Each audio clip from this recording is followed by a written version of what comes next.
Fernandez, Minister of Tourism, Honorable Jamal Pringle, Leader of the Opposition, members of the Diplomatic Corps, Professor Justin C. Robinson, Pro-Vice Chancellor and Campus Principal, Professor Bharat Anand, our invited guest, staff and faculty of the UWI Five Islands campus, invited guests, ladies and gentlemen.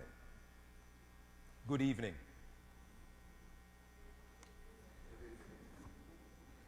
I've been tasked to offer some welcome remarks, and I will be brief, as brevity, I'm told, is the soul of wit. The University of the West Indies Five Islands campus, in collaboration with a number of statutory bodies and private sector partners, is thrilled to bring its second public lecture to the Antigua and Barbuda public, the wider UWI community, and the diaspora. The annual public lecture aims to provide a platform through thought leadership for insightful, stimulating, and thought-provoking discussions, intellectual discourse, and the exchange of ideas to nurture change on local, regional, and global scales.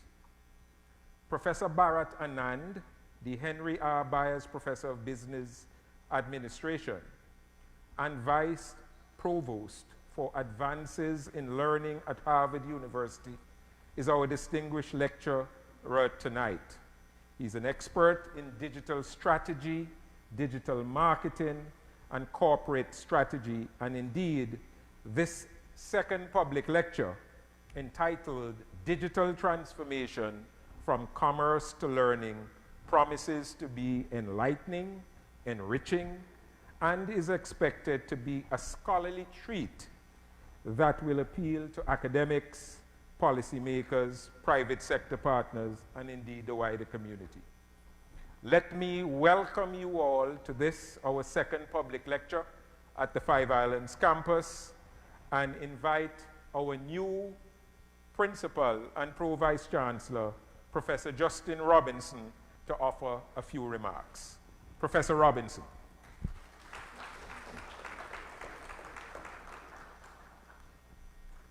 Good evening.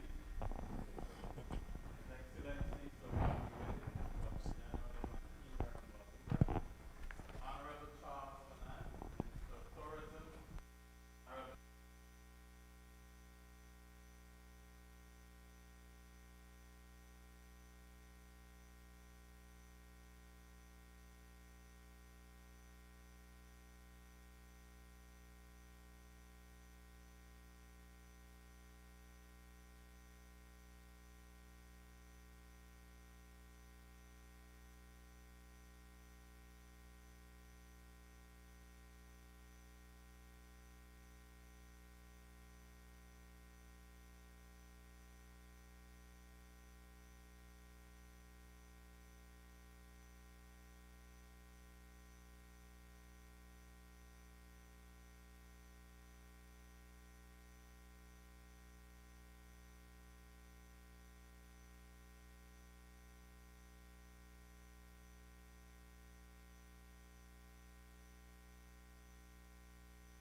year 1923, and they came out of it in 2023, and they went into the worst supermarket in Antigua.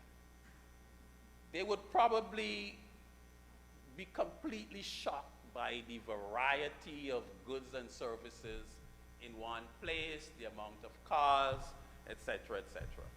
It is clear that we are now on the cusp, if not in the midst of such another dramatic change in human circumstances. I'm here using my cell phone, and I'm always amazed by how we take the cell phone for granted. I have a lot of research collaborators in India, and we think nothing of doing a WhatsApp call with each other from Antigua, Barbados to India, and it's just a routine thing. Some of us in here are old enough to know when you had to go through an operator, make the call, wait, and now we take this for granted. So I'm really excited about this digital transformation and where it could take us, because it's clear that we are in a similar transformative phase. And the way I think about it, being an optimist, the way in which the Industrial Revolution released us from the limits of our own muscle and animal power, this digital age has the potential to release us from the limits of our own mental capacities, you know. So as smart as Hiram Ford thinks he is, he can only solve so many equations in his head, and he can only solve them so quickly. And as he gets older, that capacity declines. But with machines, AI now, I see a great potential for us to be freed from the limits of our own mental capacity. So I quite look forward to the lecture. I'm really excited to be here, thrilled to be here in Antigua in this role. And I want to take the opportunity to commend the government of the Antigua for the boldness in setting up this new UWI campus. Because what it gives us the opportunity to do, you know, we have 4 other UWI campuses. One going back 75 years. What we get a chance to do is, if you were starting a university today, in the digital age, how would you set it up? How would you configure it? I mean, what suits this age?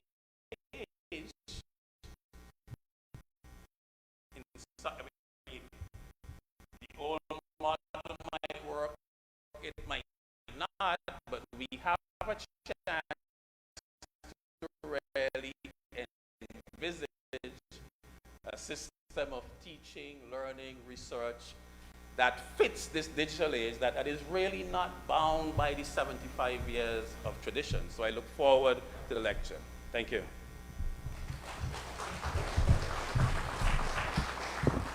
Thank you very much, Prof. Robinson. At this juncture, I would like to invite the head of the School of Business and Management, Dr. Karen Murdoch, to introduce our feature speaker tonight.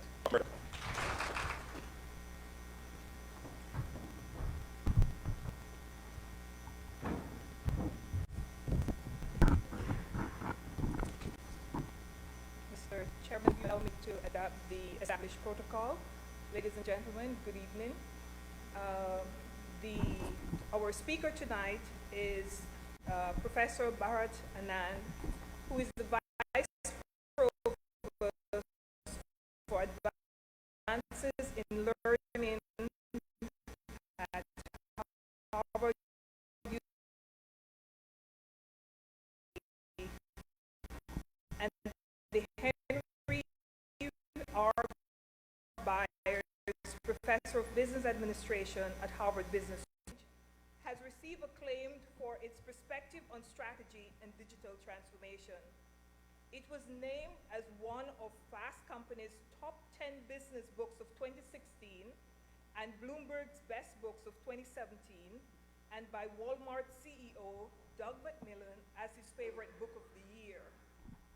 In 2014, Professor Anand helped create and launch the digital learning platforms for Harvard Business School online and was its first senior associate dean. HBSO's virtual classroom has been described by Fortune as the classroom of the future. In his current role as Vice Provost, he has led Harvard University's effort to formulate, communicate, and implement strategic priorities around online learning and residential teaching across the university. Professor Anand was part of Harvard's central leadership team to support and oversee the university's transition to remote teaching during the pandemic, and most recently chaired a university-wide task force that crafted a strategic roadmap for teaching and learning for the university. He's currently chairing the Harvard Generative AI for Teaching and Learning Task Force. Professor Anand is a renowned teacher and a two-time winner of the Best Teacher Award at Harvard Business School. He's a two-time recipient of the Greenhill Award for Outstanding Contribution to Harvard Business School. He received his BA in Economics from Harvard College, magna cum laude, and his PhD in Economics from Princeton University. Ladies and gentlemen, it is my pleasure to welcome to the podium Professor Bharat N. Thank you.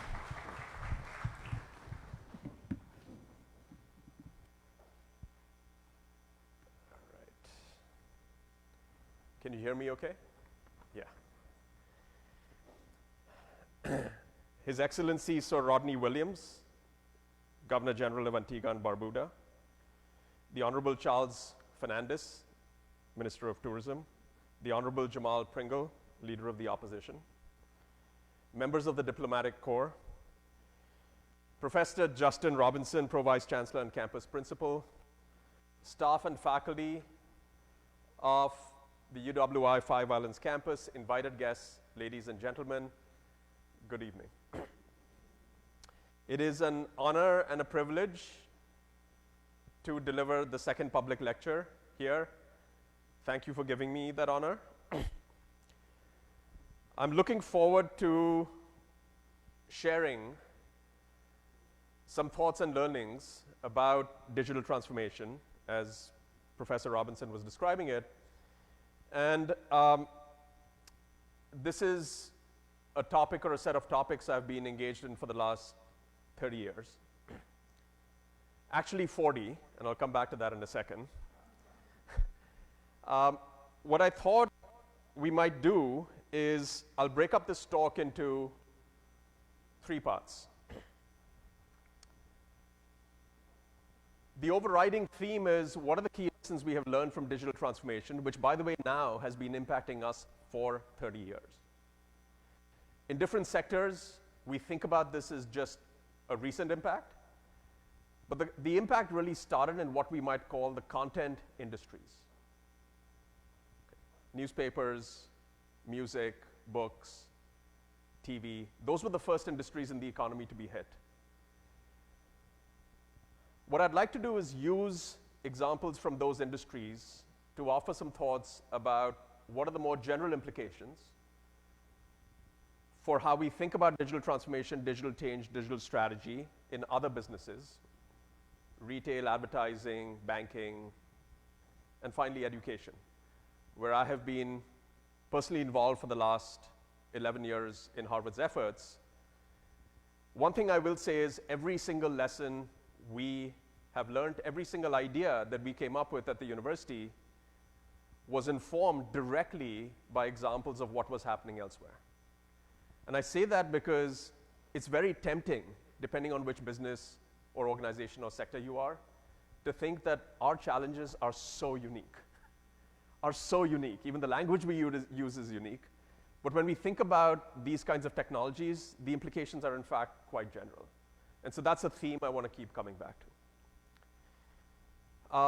how did my interest in the content industry start?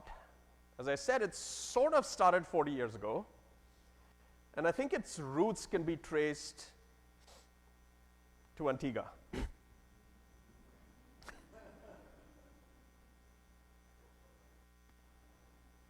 The picture of Sir Viv Richards was mesmerizing and terrifying to any kid in India watching these matches on live television for the first time.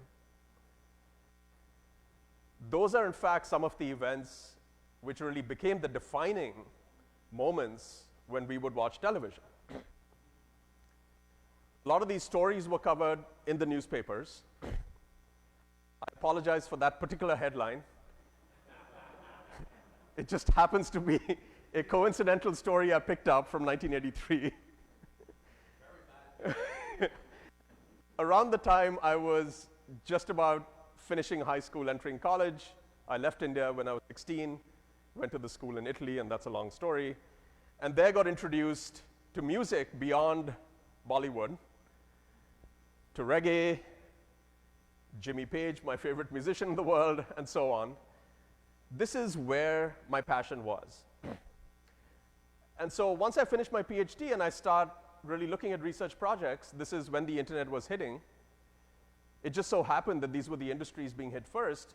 I said, wow, this is a great opportunity to combine work and play.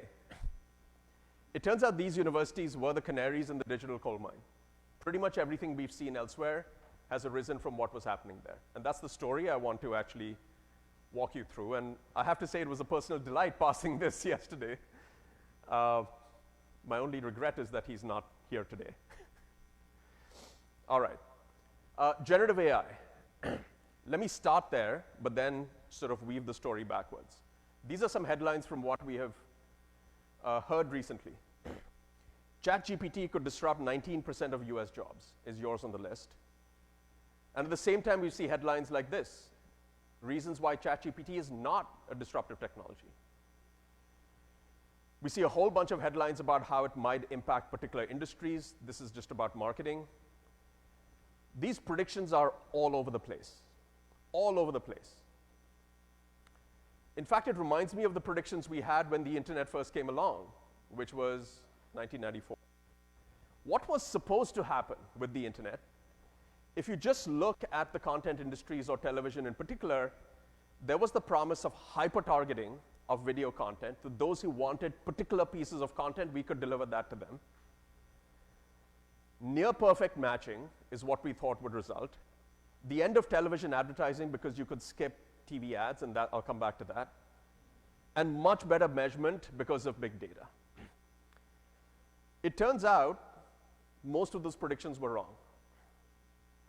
And I say that only because of the general principle: whenever you hear anyone talking about here's what's going to happen next, beware. In fact, the more definitive the prediction, the more you should beware. What I want to do is instead start with two stories. Okay? Two stories outside education, and then come back to thinking about the implications of this for education. Does anyone know what this is?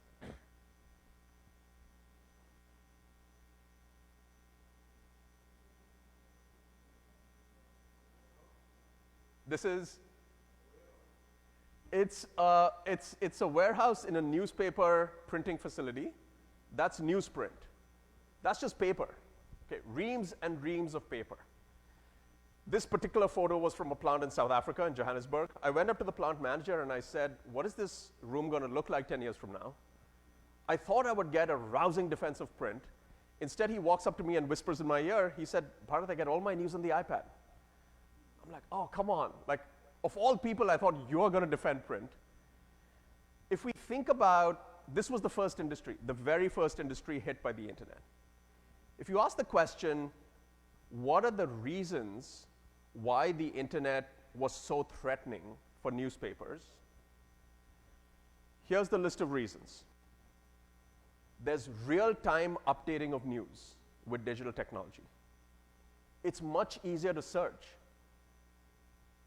Much greater variety. In fact, as you were talking about the supermarkets, an order of magnitude greater variety when we see digital news. Rich media, it's video, audio, not just text. Access anytime, anywhere. It's interactive, and prices are much lower. Okay? If you thought about a digital product that was superior to the physical product, this is it. If you look at the data on how circulation per household has changed over time, this is for all US newspapers over time. This is what it looks like. Actually, I just realized I left out the time axis, which is not a good thing. If you were to guess what is the exact year and month that this decline starts, by the way, what would you say? Sorry? 1996, 95, around then, because of the internet. So it turns out I didn't leave out the time axis. This is what the data looks like. Oh my gosh, this starts in 1940. It starts with radio, then black and white TV, then color TV, then cable TV, then cable news, then 24/7 cable news. Finally, the internet hits in 1994, 95. By the way, the impact of the internet is empirically indistinguishable from 60 years of technology that came before it. Isn't that interesting? Every story we hear about digital change in this business is that the internet destroyed newspapers. By the way, we're still hearing those stories today, written by journalists. That story is fundamentally wrong. Now, there's one aspect in which the internet did impact newspapers, but it has nothing to do with news. The piece of the newspaper business that was impacted by the internet was the classifieds business. The classifieds are the real estate listings, jobs postings, cars for sale.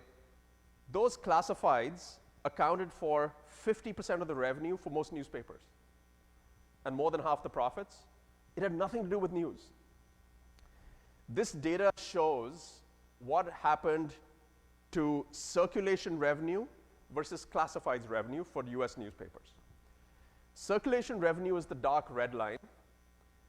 By the way, that decline in circulation per household was offset 1-for-1 by price increases, meaning over the last 30 years, circulation revenues roughly flat. Isn't that amazing?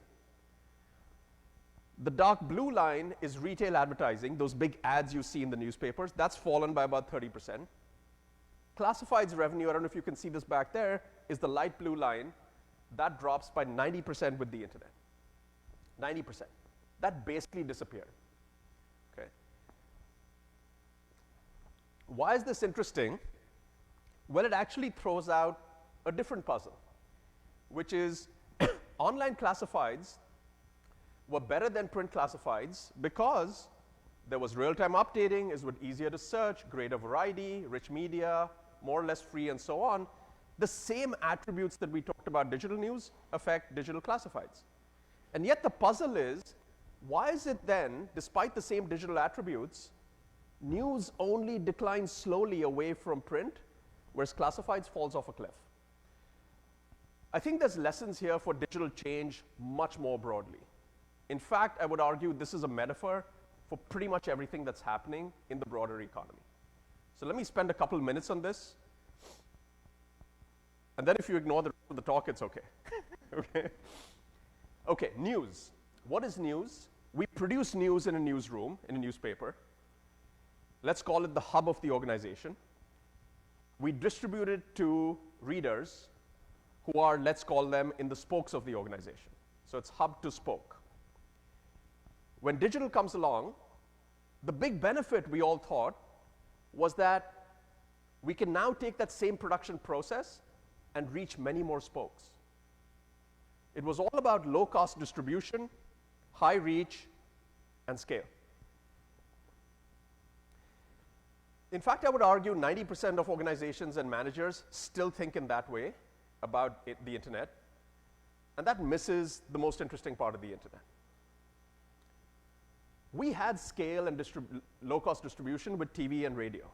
The thing we didn't have was two other features of the internet. The first, digital technologies are not just about allowing you to broadcast and reach more people. It's not just about hub to spoke. It's about spoke to hub interactions. Consumers can talk back to us. They can interact with the product. They can tell us what they like, what they don't like. We can personalize the product and service based on their preferences. So that's the second piece of the internet. Not hub to spoke, but spoke to hub. But the third piece is even more interesting, that digital technologies allow not just hub to spoke interactions and spoke to hub, but spoke to spoke. They allow anyone to connect with anyone else. That was what the classifieds model was. Classifieds were basically just a way for the newspaper to connect buyers and sellers. Now, why is that interesting? When you have those kinds of connected dynamics, we often call them network effects in the jargon. The big effect of this is the following. If I'm competing in a market with network effects, here's what happens. Let's say you and I have the same product that we've produced. For some reason, you have 50% market share, I have 30%. The value of the product increases to you as there are more customers using that product. That's the point of the network effect. So what happens is more customers come into the market, you'll get slightly bigger share of those customers. You go to 55%, I go to 33. Now the differences become greater. As more customers come in, you go to 62, I go to 35, and this is what starts happening, which is in network markets, you don't see competition neck and neck between 37% and 39% market share. You usually see winner take all or winner take most. So in those markets, one company usually ends up dominating. That's why they're interesting. By the way, when organizations based on product features, competing on product features or content, compete with organizations whose anchor is connections, the latter usually wins. That's not a matter of preferences or beliefs, it's just the economics, like I described. Okay? So why is that interesting? Because most organizations, even in education, most universities, we think of ourselves as content organizations. We think, oh my gosh, when digital comes along, we can share this content with more people. That's not the most interesting part of digital.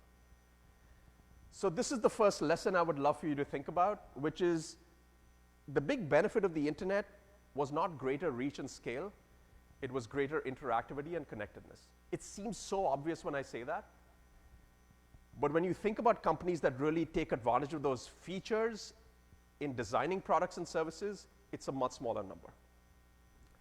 I just wanted to give you a preview of what this simple metaphor means for how we think about education. We think of ourselves as hub-to-spoke organizations. The faculty are in the hub, the students in the spokes. The lecture classroom was essentially the faculty speaking and the students listening. They barely spoke. In many of our classes on our campus, they still barely speak.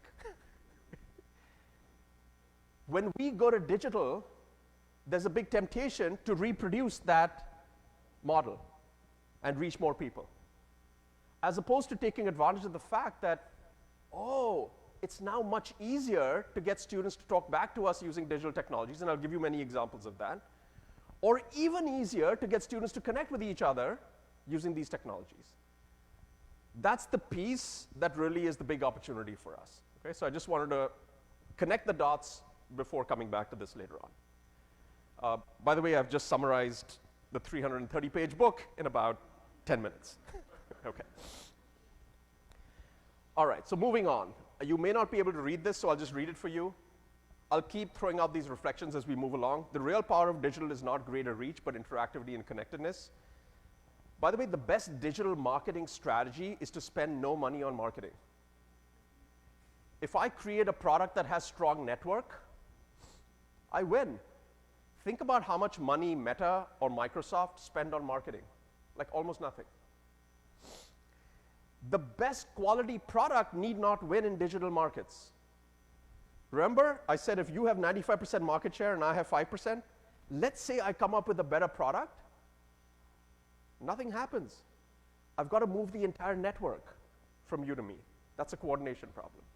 These are all counterintuitive implications which we're still beginning to get our handle around. Okay? By the way, even the tech giants get this wrong. Apple, when it introduced the Mac in 1984, Steve Jobs called it not a great product, he called it insanely great. By the way, every time they introduced a new product, they'd call it insanely great. It turns out insanely great ended up with 3% market share. I don't think there's any person on the planet who would say Microsoft and IBM was a better product. Like, I don't wake up every day thanking Bill Gates and everyone who came after him. Apple was a better designed product, easy to use, plug and play, but it got 3%. Why? Because Microsoft was playing a different game. They were trying to build the network. They were open. The advantages of open were basically the Apple product was competing on design and look and feel, but that's not the reason we bought hardware. We bought it because of the apps, and we bought it to communicate with each other. And so if you had a product with many more customers, that's where the app developers would build. As you had more app developers building, that would attract more customers. That was one feedback loop or network. And the second is you had more customers, I could connect to many more people, and so on and so on and so forth. Here's what's interesting about this story. We have just seen the greatest transformation in corporate history over the last 20 years with Apple, since the introduction of the iPod. It went from near bankruptcy to about $2 trillion in market value. Its share in personal computers during this period has gone from 3% to about 9%. That's it. Let's put it another way. Think of a company, in this case Microsoft, my friends there allow me to say this, that's basically made every wrong decision in technology for 20 years. It still has 91% market share. That's the power of the network. Networks allow you to make strategic mistakes. This is a tweet from an Airbnb executive. I often tell my students, please don't tweet like this. It's rude. But it conveys a very interesting point. It says, Marriott wants to add 30,000 rooms this year. We will add that in the next 2 weeks. Marriott is in the business of selling rooms to those who need it. Airbnb is in the business of connecting people who have rooms with those who want rooms. We're all familiar with Uber. What might be less familiar is how it started. It started with a company basically having its own drivers, Uber Black, and it grows nicely. At some point, it couldn't keep up with demand, and so it opens up to any third-party driver who wanted to be a partner, and that's when this takes off. Another way to say this is if you want growth, you should innovate. If you want exponential growth, you should connect. Does that make sense? All right. People often ask me, which is the exemplar of connected strategies? I say it's not West, but East. It's in China. Tencent. Some of you may have heard about WeChat. Together with WhatsApp, one of the fastest growing apps in history. WeChat, what's interesting is it's not just a messaging app. You can read books on it. You can watch movies. You can listen to music. Here's what happened over time. They start out with instant messaging. Instant messaging has strong network effects. They win the market, 95% market share, but it was a free product. So how do you monetize a free product? Well, they did something interesting. This is before email was really ubiquitous in China. Everyone was on the instant messaging app. Their online identity was the 8-digit number that WeChat gave to them. Okay, that's fine, 8-digit numbers, but in a billion-person market, like, that's a lot of numbers. I want to stand out from the crowd as an individual with an 8-digit number, so they give you the option of buying your own favorite 8-digit number, like a personalized license plate for 99 cents. Only 3% of the market takes advantage of that. But in a billion-person market, like, that's big enough.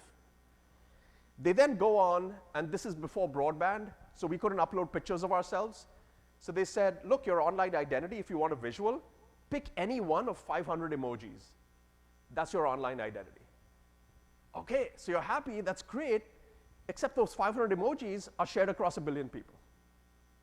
So again, they figure out a way to monetize this. They say you can buy a virtual Gucci shirt to put on your emoji, so you stand out from the crowd. By the way, that's only 99 cents.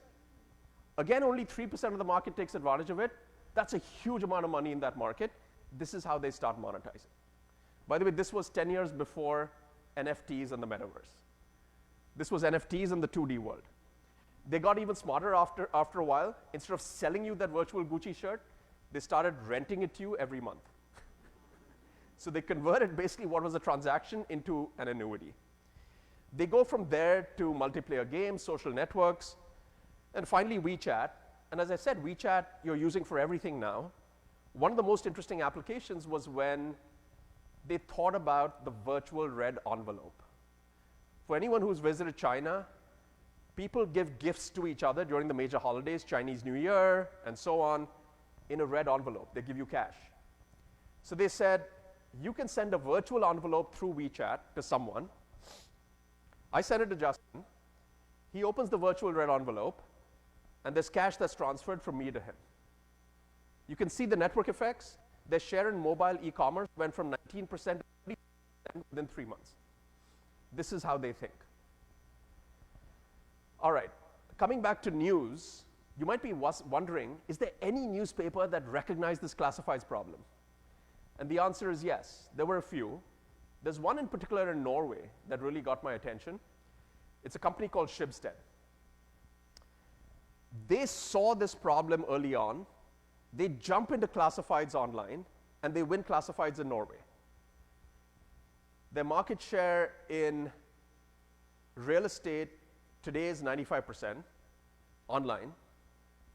In jobs is 95%. And get this, they say in their annual report, our market share in selling online, cars online is 115%.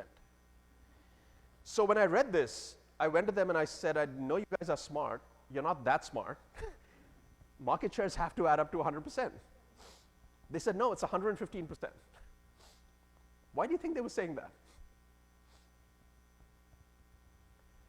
Because the site was so liquid that people in Germany, Denmark, and Finland were selling cars through the Norwegian site, which means they were selling more cars than there were cars in Norway. And they were charging $50 a listing. This is a money machine. They win in Norway, they then move to Sweden, then Finland, then France.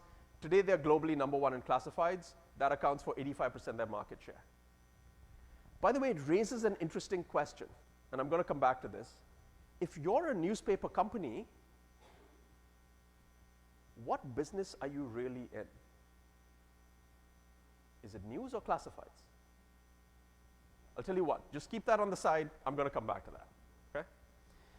All right, here's what they do in news. I don't know if you remember this major volcanic ash crisis over Iceland. It's an unpronounceable name about 11 years ago. The ash spread all over Europe. They start putting out stories.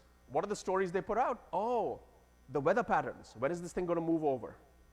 The health implications. Is it safe to inhale the ash? And so on and so forth. It turns out no one was reading these stories. Why? During that volcanic ash crisis, what was the #1 thing most people in Norway were concerned about? Sorry? Safety. Actually, something even more immediate. Sorry?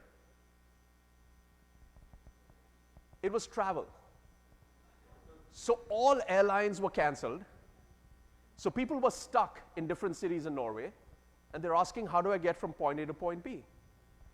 Schibsted management notices messages that start popping up on the Schibsted websites, where people are asking, hey, I need to go from Oslo to Trondheim. Is anyone driving? Someone replies, yep, I'm driving. I can meet 3 people at the train station. Meet me at 3 o'clock. They see this happening.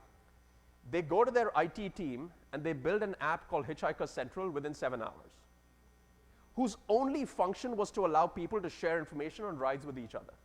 That's what it was. This became the most popular app, not just in Norway, in all of Europe. And notice one thing. This is about connectedness. This is the question they asked themselves during this crisis, which they now ask themselves during every crisis. How can we help readers help each other?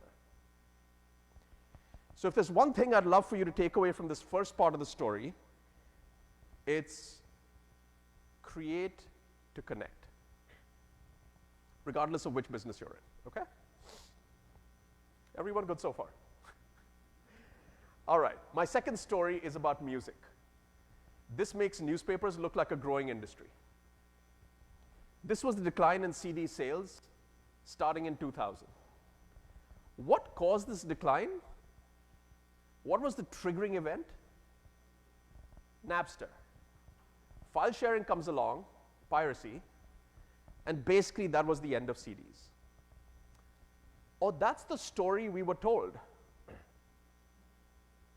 The question is, could something else have been causing this decline in CDs? And there's one obvious answer, is digital MP3 formats came along, and so all we did was replace CDs with songs in the new format. It was just a format change story.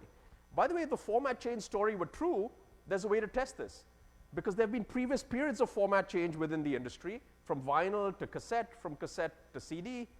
So we went out and collected the data on those previous episodes just to see how it compared to this episode, and here's what it looks like. It's literally identical in the speed of decline. Like, we had to go back and double and triple check this data. So here's why this is interesting. If you think piracy is what kills your business, the only strategic implication is to get the best lawyers in the room and find out the IP addresses of those who are pirating. On the other hand, if you think this is a format change story, the right strategic question to ask is, how can we make money in the new format? And the answer is, oh, maybe through selling digital songs, maybe through hardware, selling things like the iPod, maybe through Spotify and subscriptions, merchandising, and oh, by the way, concerts, live events. It turns out the price of concerts used to track the rate of inflation almost 1-to-1 for ages. Starting in the mid to late 90s, just as piracy increases, concert prices explode. Why is that? Because 30 years ago, concerts were priced cheaply. They were the advertisement for you to go and buy the CD. Now that we can't control the price of music, that relationship has flipped. Free music is the advertisement to go to the live concert, which, by the way, the artists love. Taylor Swift is taking home $10 million a night. It's just that she has to work slightly harder. Here's the tragedy in this story. Universal Music, which was the largest record label, sells its concerts business in 1999. Why did they do this? Because we were telling them to do this. All the management consultants were saying, if you have a problem with your business, focus, focus, focus on what you do best, your core competence. And they said, oh, making CDs is our core competence. That's exactly the wrong way to think in these digital markets. If the market is growing, then that's fine to focus. If the market is declining, you don't want to think more narrowly, you want to think more expansively. So concerts are what we call a complement to music. What does that mean? As the price of a complement falls, it helps your core product. Demand increases for your core product. Here's what happened to the music industry over time. That dark line, that's CD sales. By the way, there's nothing you and I can do, or any smart manager, with that decline. That was going to happen. The question is, where else is money being made? And if you start adding up the other lines, it's being made in digital music, concerts, iPod sales, imputed iPod sales. By the way, here's what's interesting. If you add up all the revenue streams in the music industry, it's never been in better shape. It's just that the music labels are not capturing all that value now. So, second idea I just wanted to introduce, this is not about connecting users or consumers. This is about connecting products. Two products are connected, we call them complements, when the following happens. A customer values your product more when he or she has the complementary product. Okay, it's as simple as that. What are examples, just to stir the imagination? Hot dogs and ketchup or mustard. Imagine a world without ketchup and mustard. Hot dogs wouldn't nearly be as interesting. Imagine a world without roads. Cars would not be as interesting. Imagine hardware without software. That's sort of a useless world.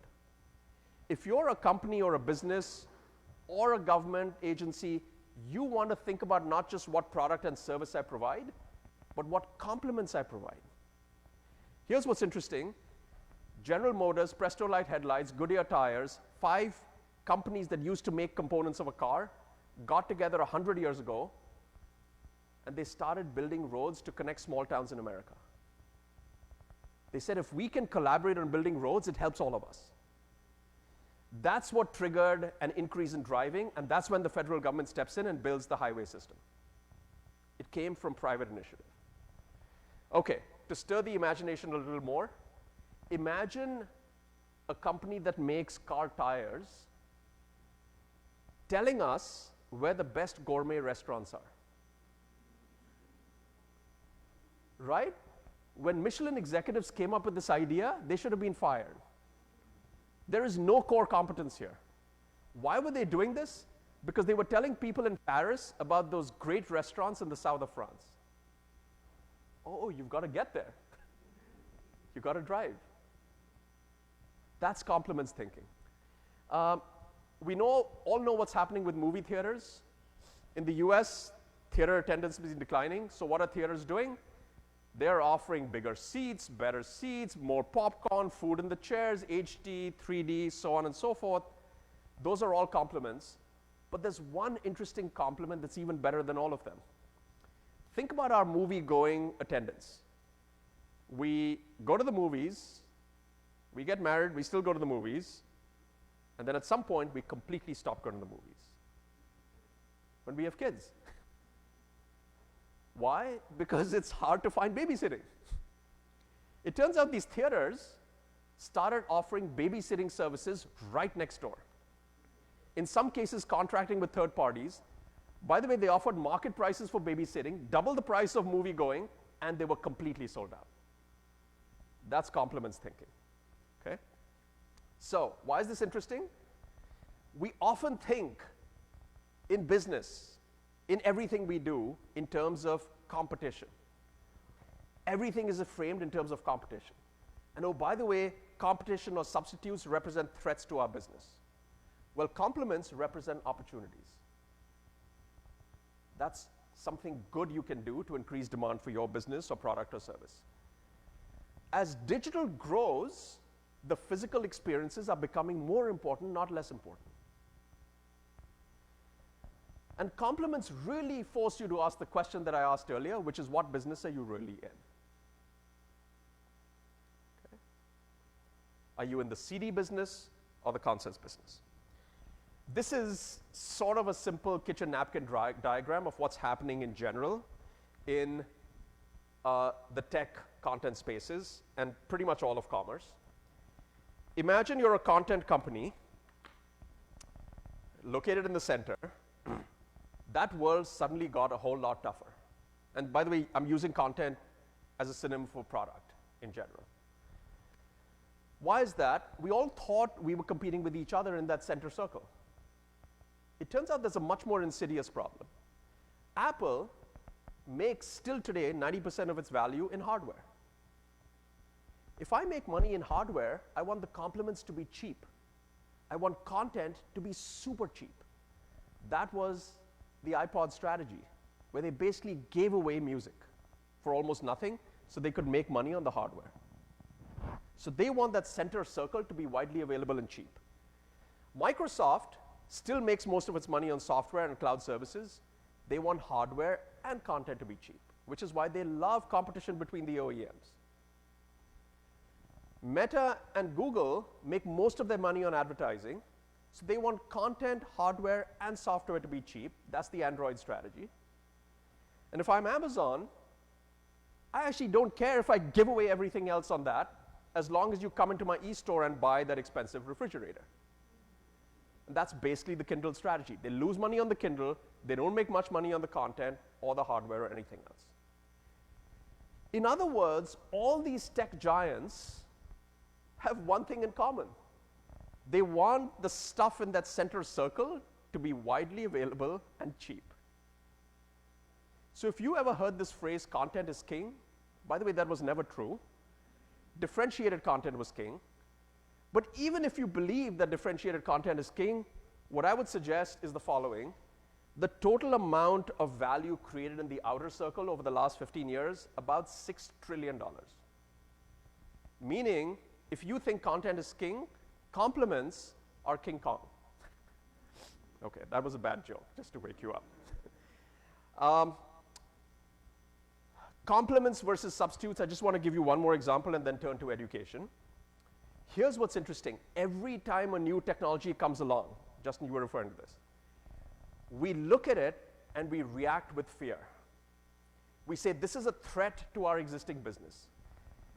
When radio came along, literally the music labels fought it in the court system to ban it, because they said this is going to destroy music. The Supreme Court is what saved commercial radio. Once that happened, the music labels then realize, wait, free music on the radio actually incentivizes people to go and buy the song. This was the best thing that happened to the music industry.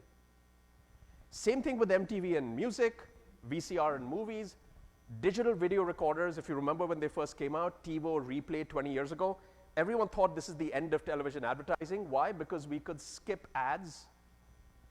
It turns out nothing happened. Very little happened to television advertising. Why is that? The best explanation I can offer is that there was a beautiful technology for ad skipping before DVRs. It was called the neck. When an ad came on TV, I just turned my head away, or I went to the restroom or the kitchen or whatever it was.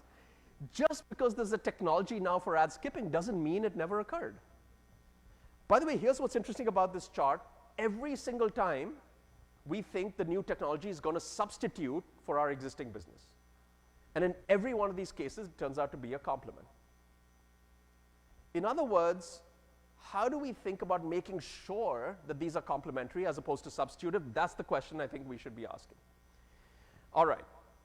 If I'm a book publisher and I give you the same content on the iPad, I'm basically telling you as the reader, treat these as substitutes.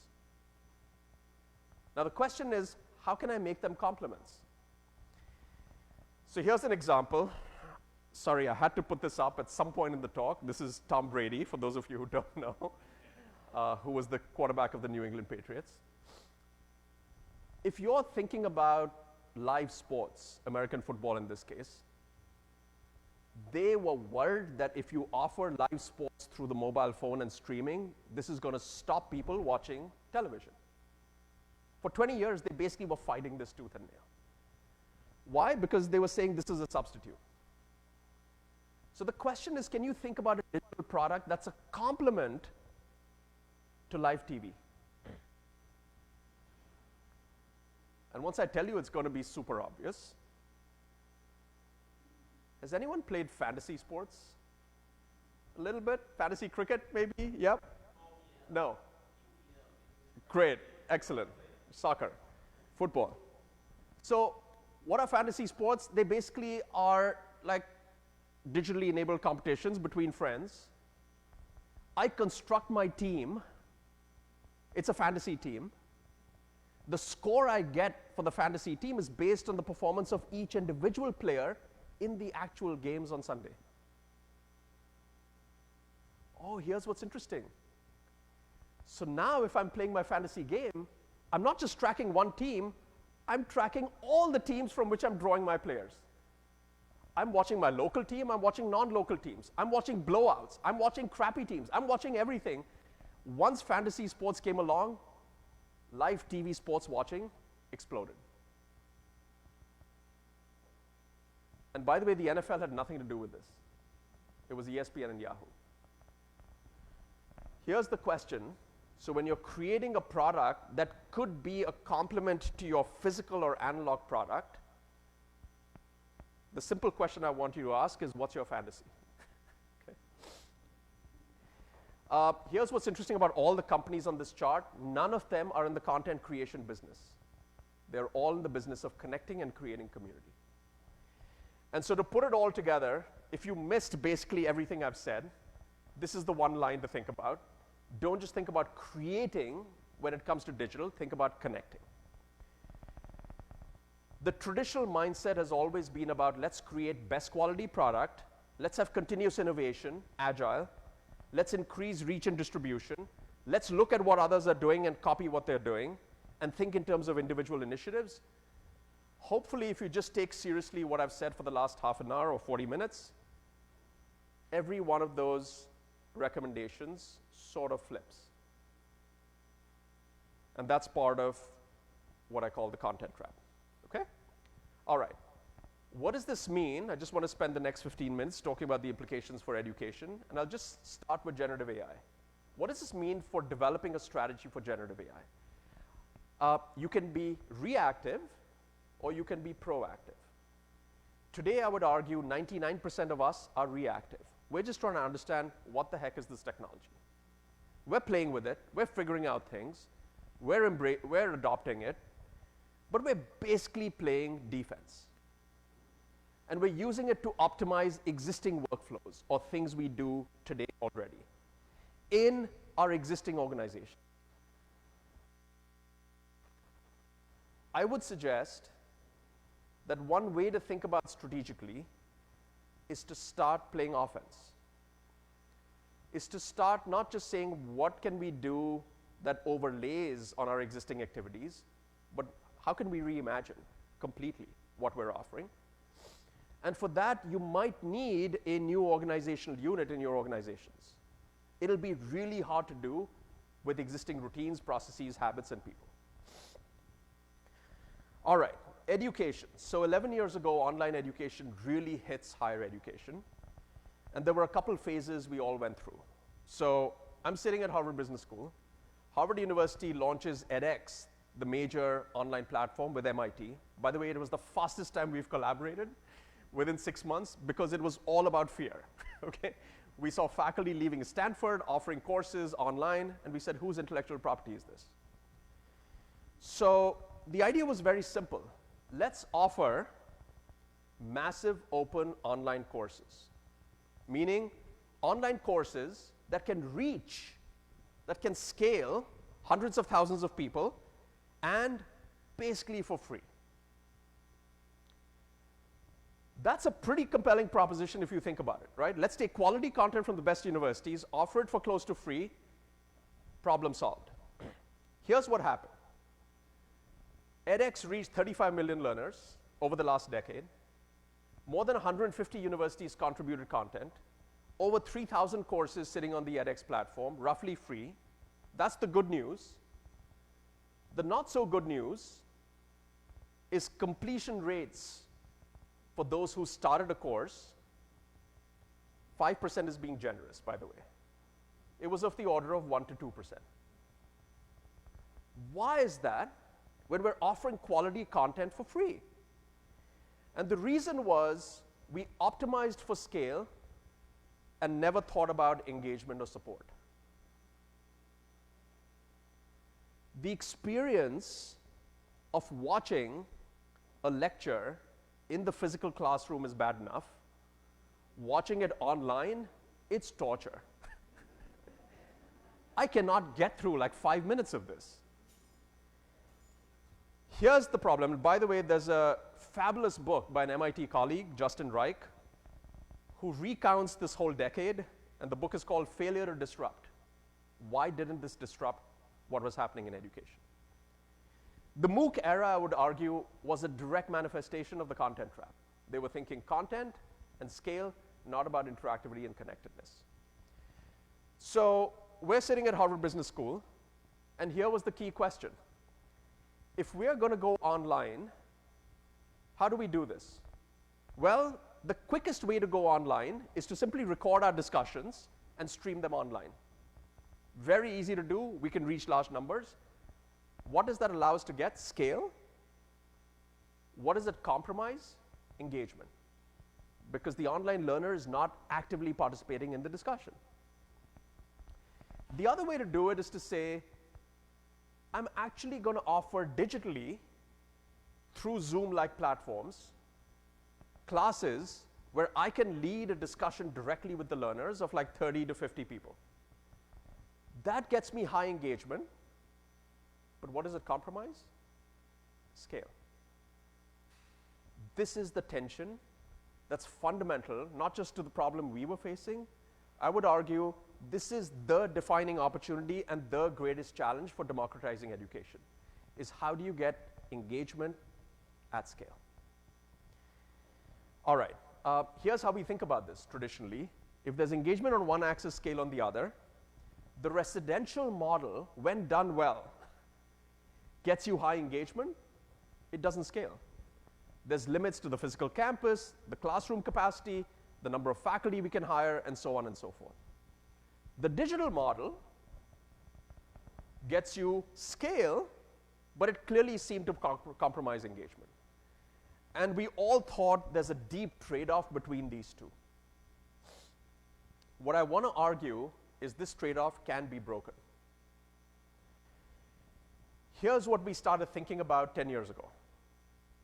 So we said, look, we're seeing all these lessons from companies out there who've experienced digital. Can we think in those ways to reimagine what education looks like? So we said, we're not going to copy anything about the classroom. We're going to ask the question, what makes classroom learning work well? And we boiled it down to these three principles. When we have case discussions, we're starting with real-world problems, not theory.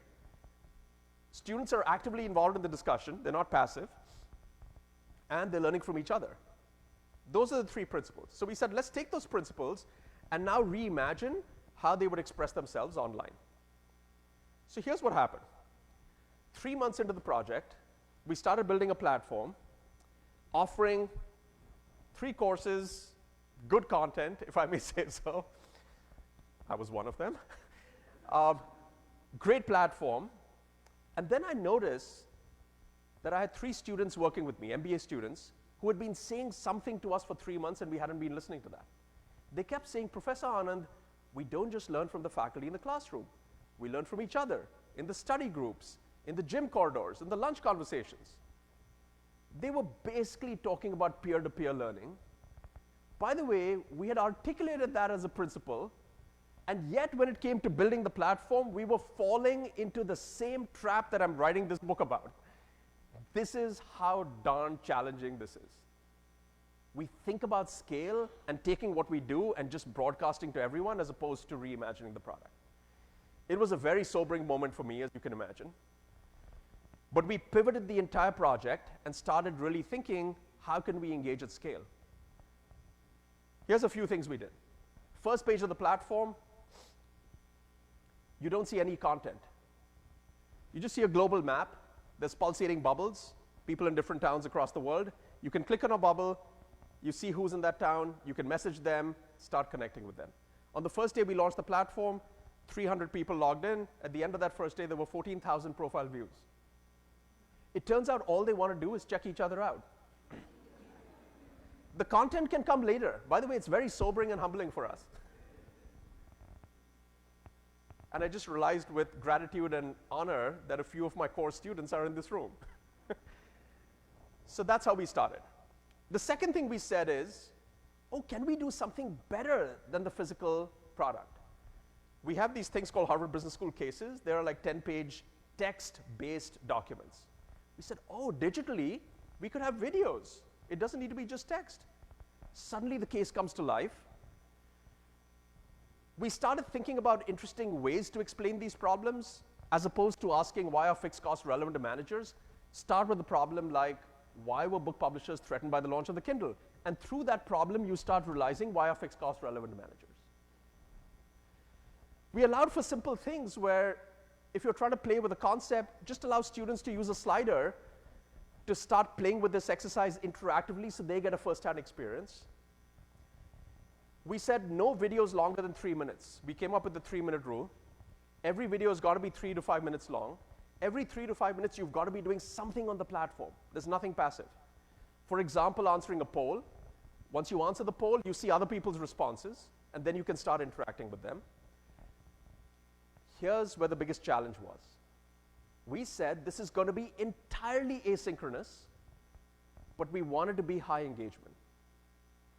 And my colleague said, you're crazy. Like, we can't do that. How about 10% synchronous? And I said, the moment we have 10%, that's the 10% that the students will love, and then we'll have to increase it to 20% and 30% and so on. So we had a hard stop at 0 live interaction. The big concern is, if students have questions, who's going to answer them? So obviously, we had to rely on students answering each other's questions. But then we look at online platforms, and these discussion boards, where that happens, basically fail. 97% of the comments on those discussion boards are from 3% of the students. Why? Oh, it turns out for many reasons. It's impossible to search for the right question that's relevant to me. There are like these long threads. There's no incentives for me to help other people on the platform, and so on and so forth. So we started thinking about these things, and we said, hey, why do students speak in our physical classrooms? They speak because we tell them that part of your grade depends on whether you speak. Why don't we do the same thing online? So online, we said part of your grade depends on whether you answer other people's questions. And suddenly, 85% of the students moved to the discussion boards. The other thing that happened is, we said, we're not going to jump in at the first wrong answer. Give them time. If it persists for like 3 days, then we'll jump in. For the first 3 weeks, we had content experts on standby, ready to jump in. The number of times we had to intervene was exactly 0. There's an old saying in education, trust your students. They'll figure it out. By the way, this is not new to Harvard Business School. There's an experiment, some of you might have seen this in India, where computers were placed literally in trees, in villages. They just placed these computers, and they wanted to see what happened when kids in the village started interacting with them. So kids would go up and say, what is this thing? They'd walk away, they'd come back, they'd start hitting a few things. Oh, they'd see some things are popping up. Then they'd get together, start playing together, and within 1 hour, they were actually interacting with the computer. That's the famous hole-in-the-wall experiment. That's basically what we were realizing. This is the wisdom of crowds. By the way, the one thing that we did copy directly from the classroom was the famous Harvard Business School cold call. What happens in a physical classroom? If I'm having a discussion, I don't just wait for students to raise their hands. I actually might call any student. I say, Curtis, what do you think? And then suddenly Curtis has to pay attention. By the way, why is that terrifying for the student? Not because they're afraid of how they look in terms of the faculty.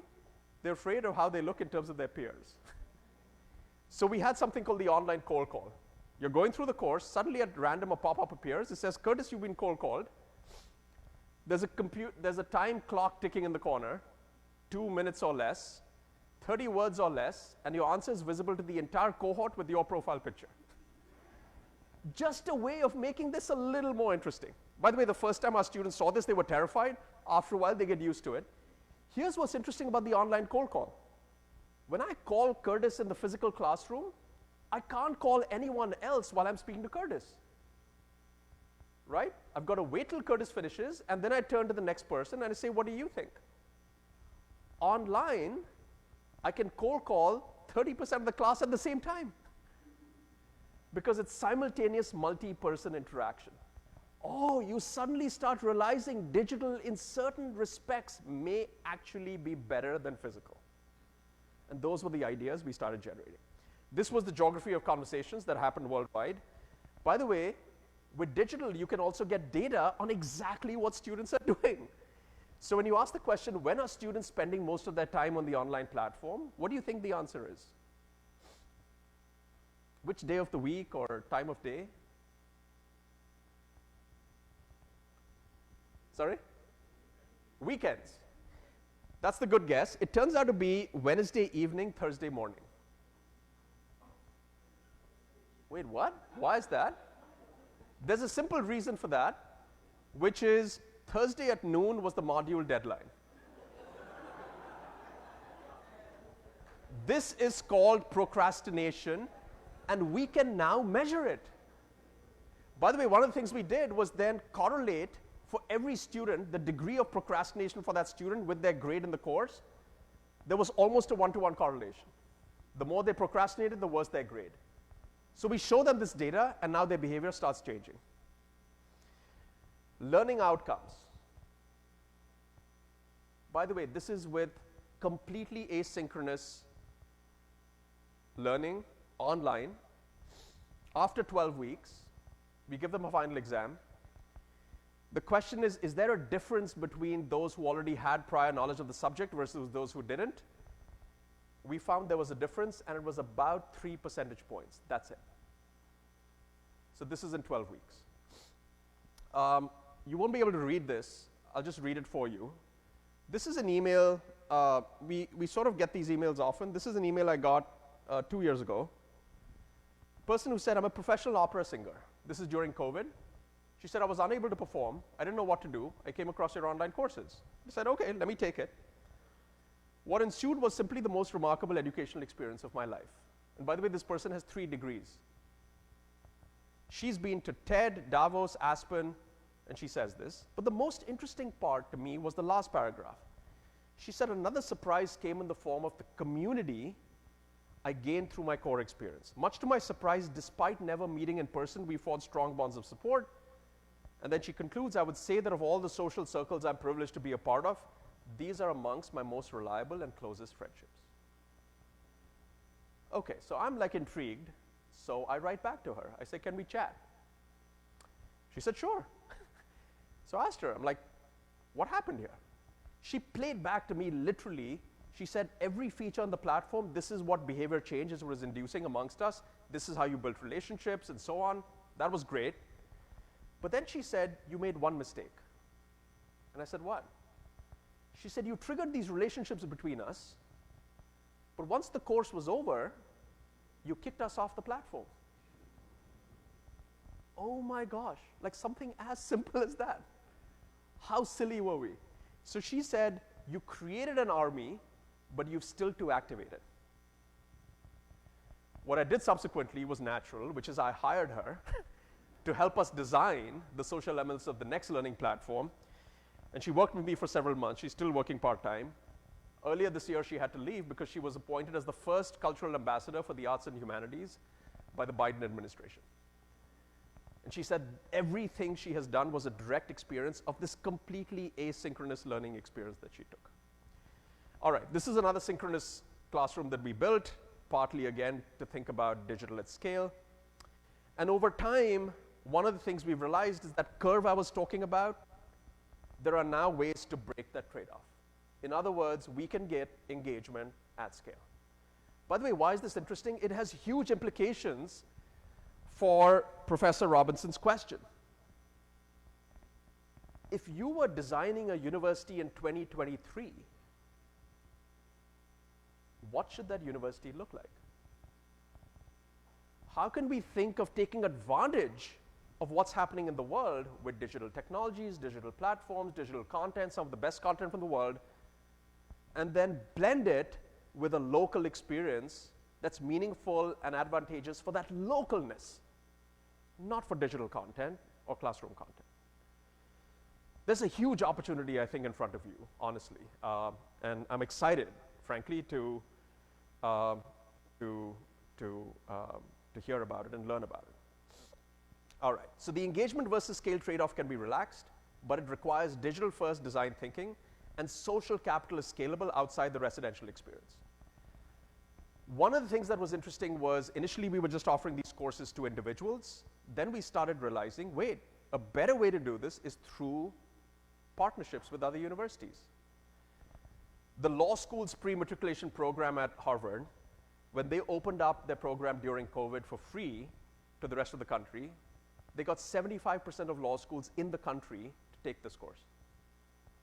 We had a partnership 6 years ago with 5 liberal arts colleges in Michigan, where they came to us and they said, we don't offer courses like what you have. Can you give us your courses at a wholesale rate?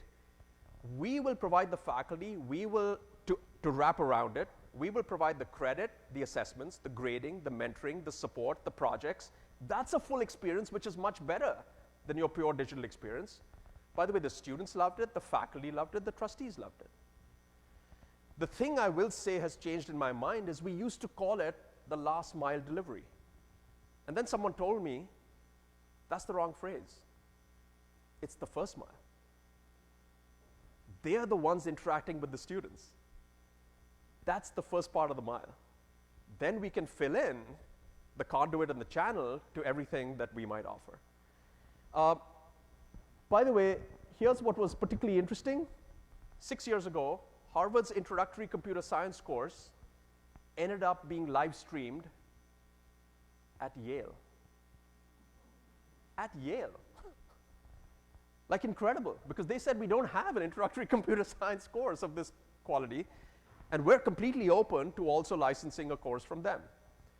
And to come full circle, one of the greatest privileges I had was initiating, with the help of Principal Denzel Williams, Justin's predecessor, an agreement between the UWI Five Islands campus and Harvard Business School for access to the business programs I talked about. That is just the beginning of the partnership. I am excited to think about what lies ahead in this partnership and between all of us. And I'll just close with a few minutes of comments on COVID. COVID, all of us heard about stories like this. Remote learning is a bad joke. I taught online school this year, it was a disgrace. But here's also what interesting that was happening. When we surveyed our students, here's what they say. 91% said the online experience was as good or better than the residential. Why? I don't think it's because it's Harvard. It's only because we started this journey 10 years ago. We had time to prepare for COVID, so when COVID happens, we didn't have just 3 days to transition everyone online. We had 10 years of experience. Why is that important? I think this debate is often confounded. People say, oh my God, COVID was terrible, ergo digital education is terrible. No, digital education was terrible when you had 3 days to prepare. That was the difference between emergency teaching and online learning. Those are two very different things. Another way to say this is supposing you knew nothing about pizza. You never heard of this thing called pizza, and I told you, hey, you know what? Like, make a big round flour, put it in the oven, put some sauce over it, and then add any topping you want. And I give you 3 minutes to decide what toppings you want. And you never heard about this. The first thing you might think about is basically putting all my existing food on the pizza. Sort of something like this. That's emergency teaching. Once you give me a few days, I can suddenly make the pizza more interesting. So I just want to throw out this phrase, beyond the PDF. When we think about digital, we should go beyond the PDF. A huge number of things happened during COVID, many innovations. One in particular I just want to point out, at the Harvard Grad School of Education, a 1-year master's degree had to go completely online. By the way, we have a residency requirement, so we had to waive that. The dean of the School of Harvard Education had a brilliant idea. She said, this was in June 2020, she said, everyone we admitted before COVID. They thought they're coming to an in-person experience. Now that we're going to be completely online, should we open up another round of admissions to basically people who never even applied?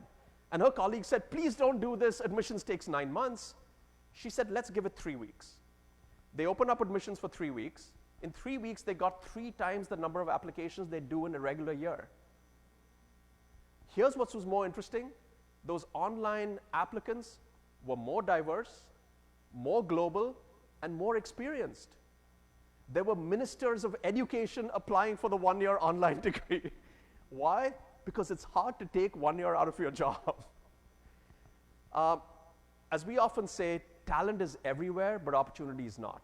And that's what digital allows us. This culminated in the task force. By the way, every one of those examples goes back to those 3 things I was saying. Scale, spoke to hub, and spoke to spoke, manifesting through this. So the COVID effect was the biggest piece in my mind, breaking assumptions and unleashing creativity. And the question is, how can we hold on to that in what we do going forward? Okay, I'm not going to spend time on this. This is the journey of Harvard over the last decade. The only thing I want to say here is people often ask me, why did Harvard go down this path in the first place? There was no burning platform at all. The only reason we did it was because of a deep desire to learn and experiment and really thinking about what we do as a mission. Our mission is to train and educate students and leaders around the world. There's nothing that says in the mission, do this in a physical campus. Having said that, by the way, I will say the organizational change aspect of this is the single hardest thing. And I have all the scars to prove that. There's a phrase that I learned from Shipstead, forget and borrow. Borrow everything you need from the parent, but forget all the habits. Forget all the habits. We often say in business, your experience is your greatest asset. When you create new things, experience often ends up being your greatest liability because we tend to reproduce what we already know. And so I say this to all the leaders in the room, it's creating the triggers, the vision, the culture. This is where you matter. Okay.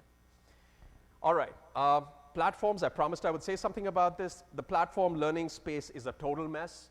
Every university, in fact, every school within Harvard choosing a different platform. This is what we've tried to get away from.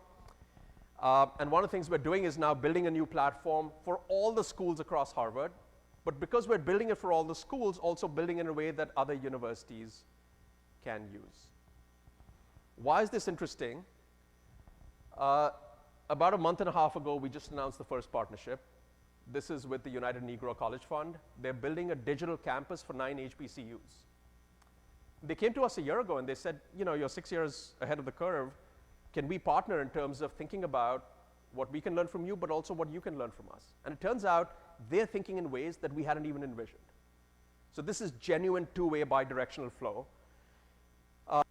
This is the way they describe it. It's UNCF having its own tenancy, so to speak, on the platform, where they're building a course repository, they're building out operations, and they're building out expertise in content and pedagogical development. Notice, by the way, the word Harvard does not appear in that picture. We don't care. Whether we're in the front of the room or the back of the room, they are the ones serving their learners. That's what's important. Okay?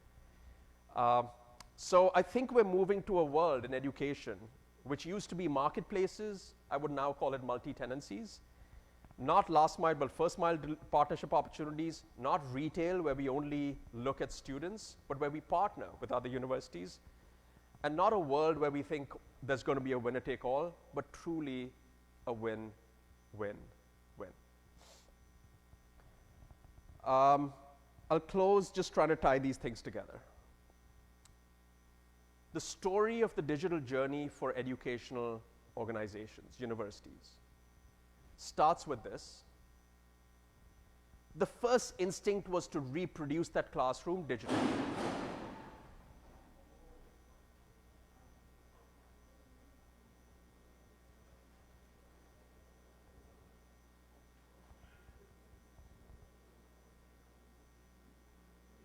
Keep going.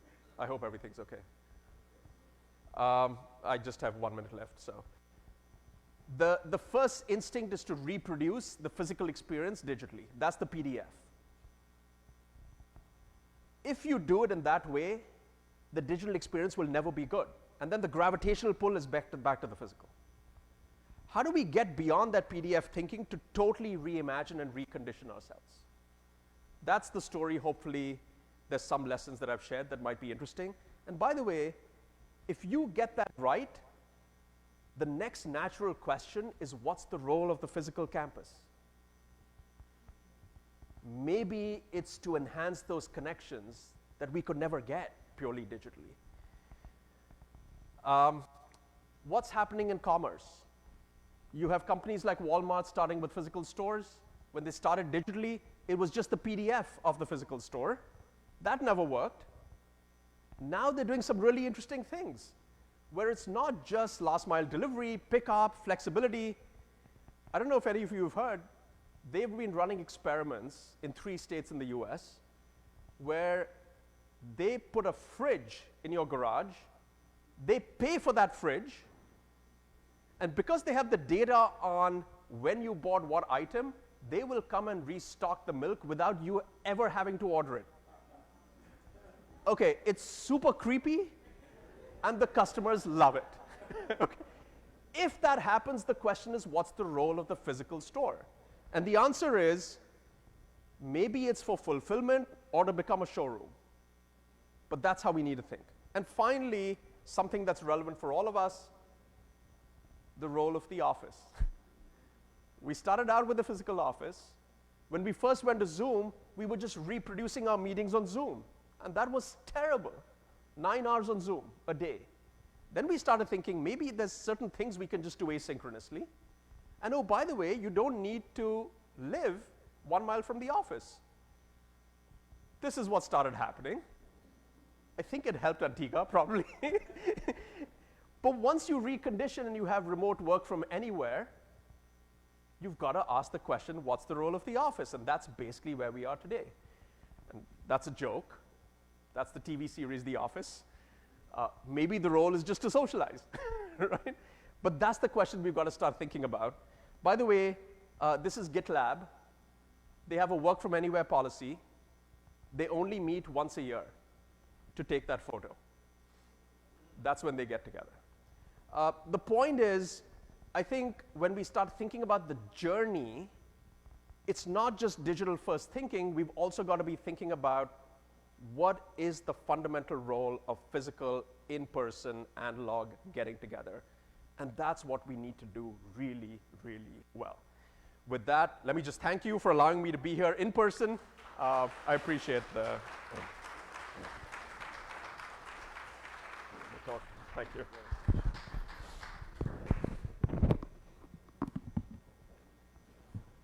Can we all stand just to allow for the Governor General to take his leave? Thank you so much. Really appreciate it. Thank you so much. Thank you.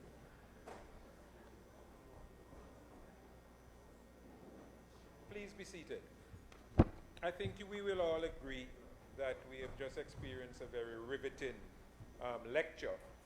I did promise that the lecture would be enlightening, enriching, and that it would be a scholarly treat. And so I would like to, all of us, to give Professor Anand a very warm applause. I think the discourse was extremely rich, and we have been enlightened, certainly, in this academic hall. And we would like to thank Professor Anand for this excellent lecture, in my view. We're going to allow some questions for 15 minutes or so. Shavar Maloney, our marketing officer, is at the back. Please just stand, indicate, give your name, and he will bring the mic to you, and you can ask some questions to Professor Anand. All right, good evening. All right, good evening, everyone. We do apologize that it's a lapel mic, so you'll have to hold it in your hand. So I'm going to ask persons to just hold the mic. We ask that you keep your questions as succinct as possible. And if you do have a follow-up, we'll allow one follow-up question per person because we want to get through as many questions as possible. So the floor is now open. Don't all rush at once.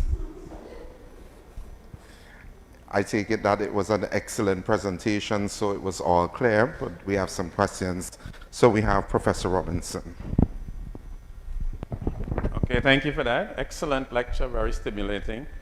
I guess as a principal, I also have a mind on the administrative end, because what I find within our system, one of our real challenges is what I call the customer service aspect of education. Do you have any thoughts on what are the implications of a sort of a digital delivery at scale in terms of the admin challenges, in terms of managing students and their experience from application to graduation?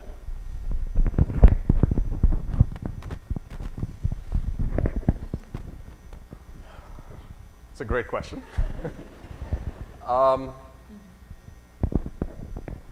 Let me maybe start with a story about what happened during COVID and think through the implications of that.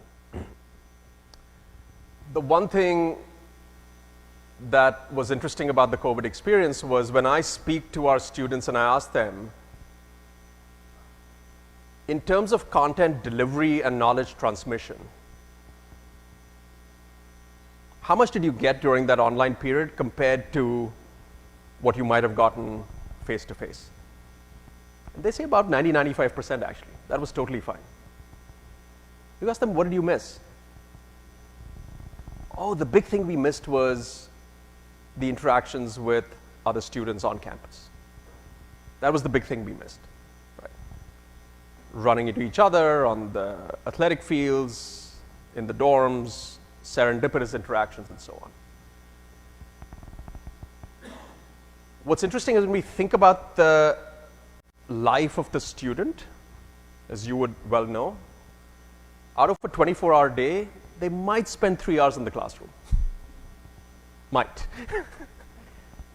The rest of the time, it's basically that out-of-class experience that, when you think about it, was the traditional role of the university. It was a period of, right? I often tell my daughter this, who's a sophomore in high school now. This is a period, think about this as the fill-in-the-blanks period between when you graduated from high school and when you're going to be in the workforce. By the way, just imagine that mental model. When you graduate from high school, the person you are, and when you start the workforce. Those are two different individuals. The role of the university is to bridge that gap. It's not just about filling you with content, it's about growing you as a person. It's about developing your identity, your confidence. So that's what disappeared. The piece that I think we tried, and some universities probably did it better than others, I think MIT did an excellent job on this, by the way, was let's start thinking during that digital period of providing one-on-one mentorship to every single student. Why can we do that? Because you don't have to walk to the office hours, something as trivial as that. We can literally, in one click, be looking out for you. And by the way, here's what's interesting. When we think about those support services and that mentoring, unlike the physical campus, we don't need to restrict it to only the administrators on campus. We can get all our alumni to also become mentors while you're going through this experience. What a thought. So that's what we started doing. We started leaning in. Effectively, some of our alums became part of the administration. Now, why do I say that? Because I think your question is spot on, which is, how do we think of ourselves? And by the way, I speak for faculty, but it's true for all of us as staff, in service of those students who are coming to us for the probably most developmental years of their life, trusting us with that.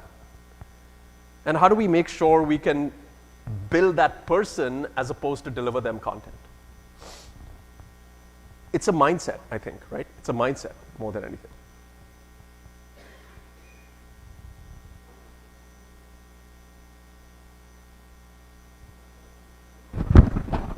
Okay, we have one from Mrs. Lee, and then we'll take Mr. Adam.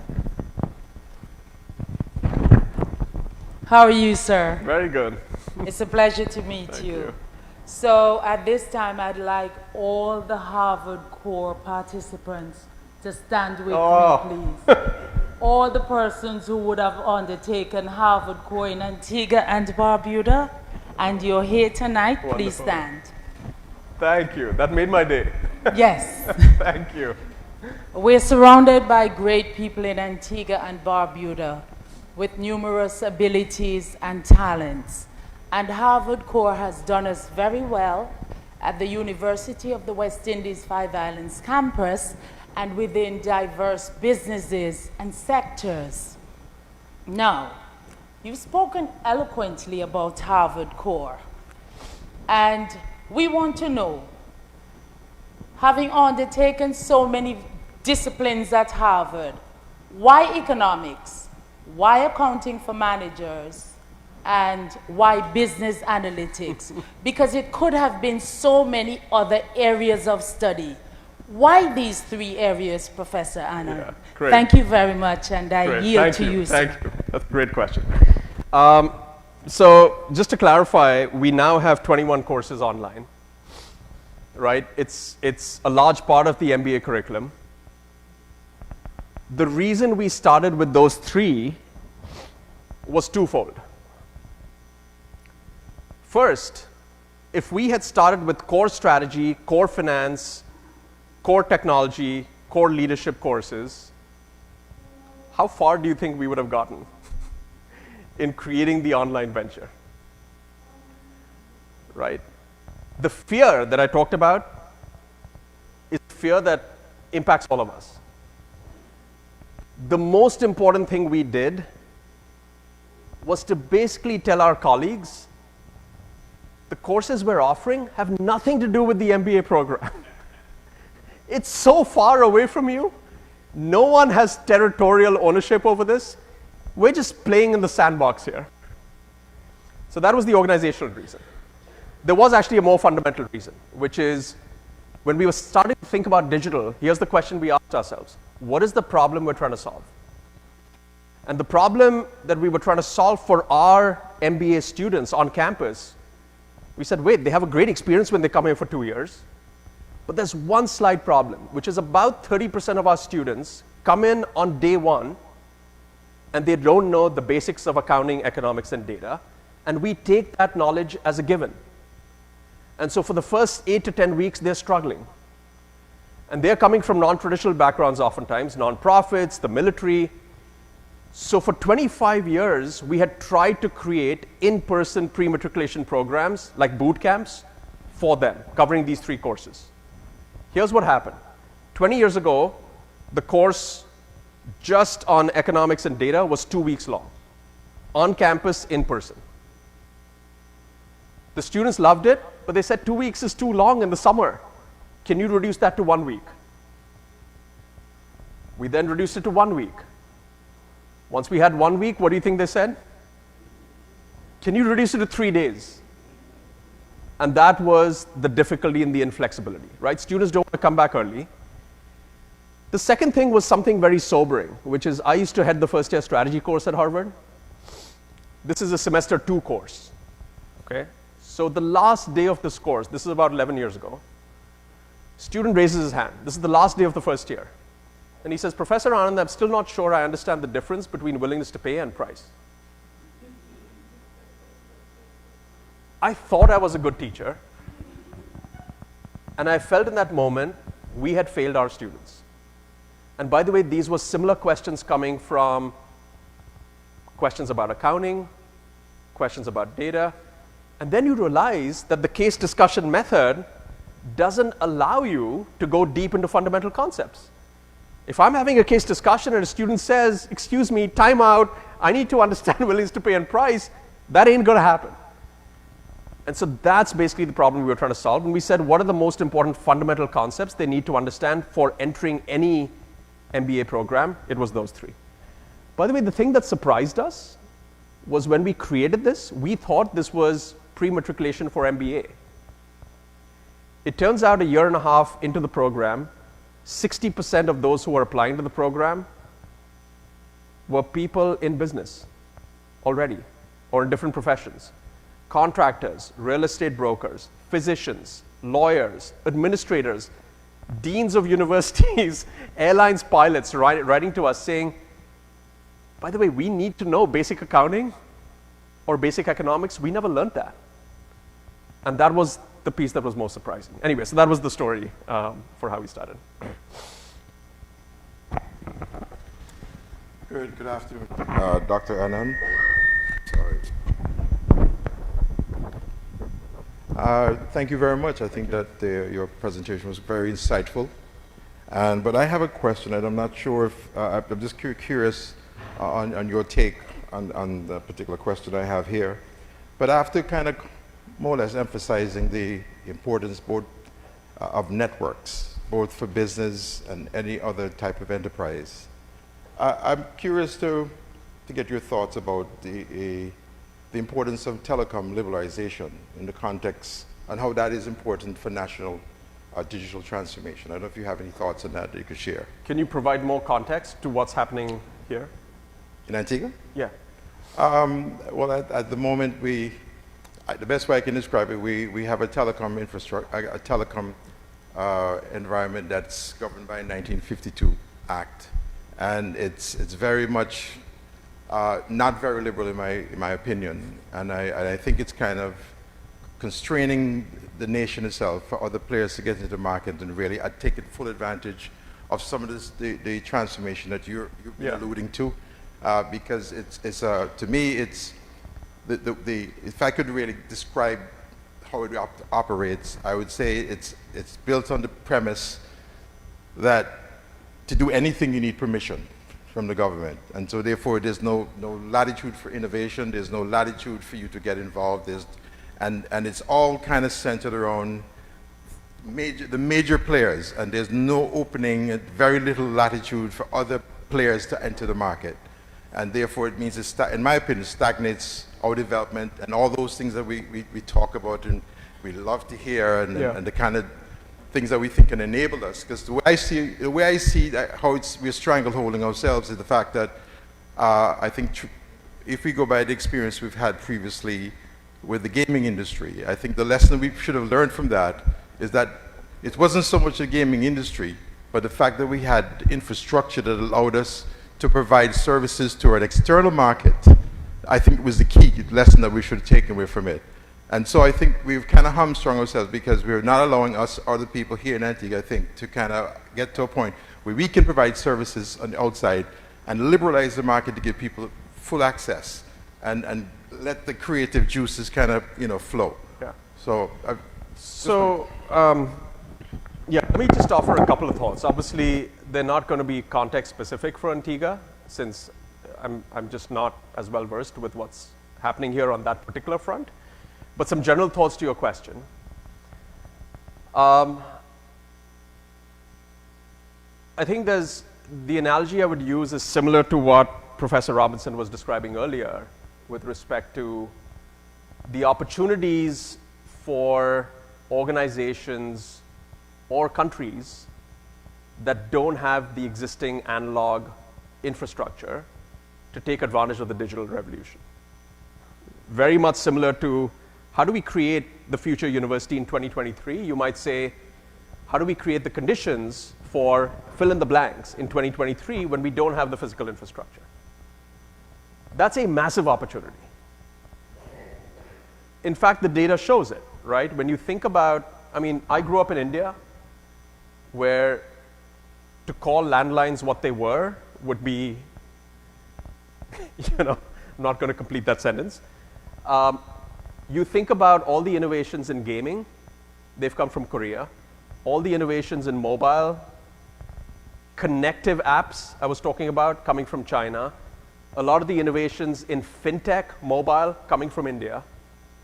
There is no question that the very countries that lack the physical infrastructure are leapfrogging, right? And frankly, sort of like further ahead of where the US is in terms of mobile services, right? Walmart is looking for payment systems to the organization Paytm that it bought as part of the Flipkart acquisition in India.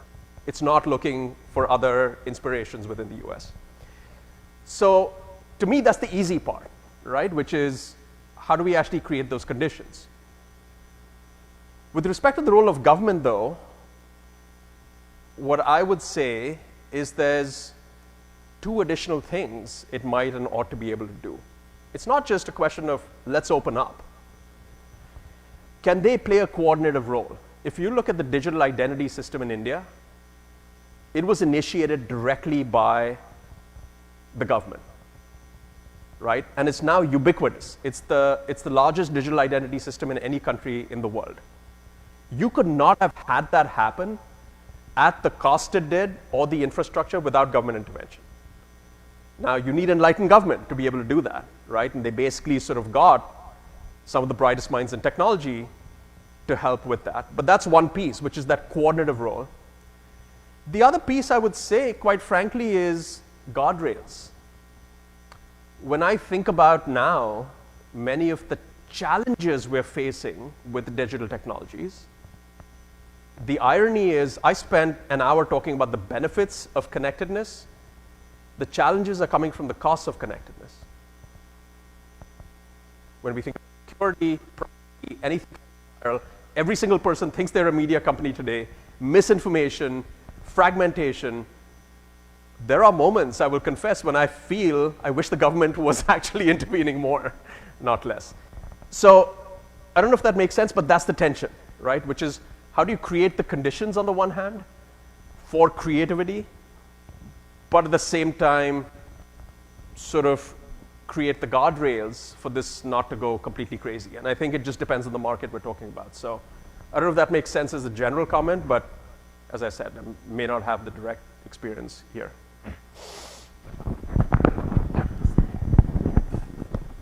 All right. Good evening, Professor Anand.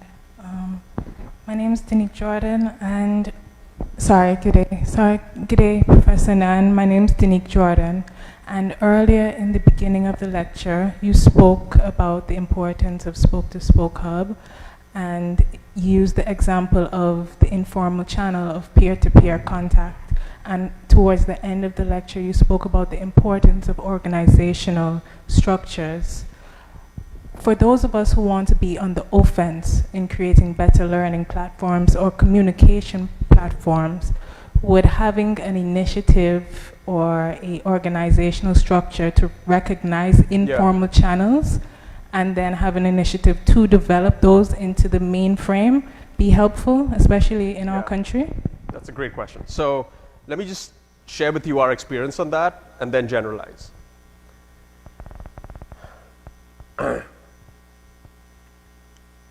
The piece that we kept trying to think about when we were creating this digital unit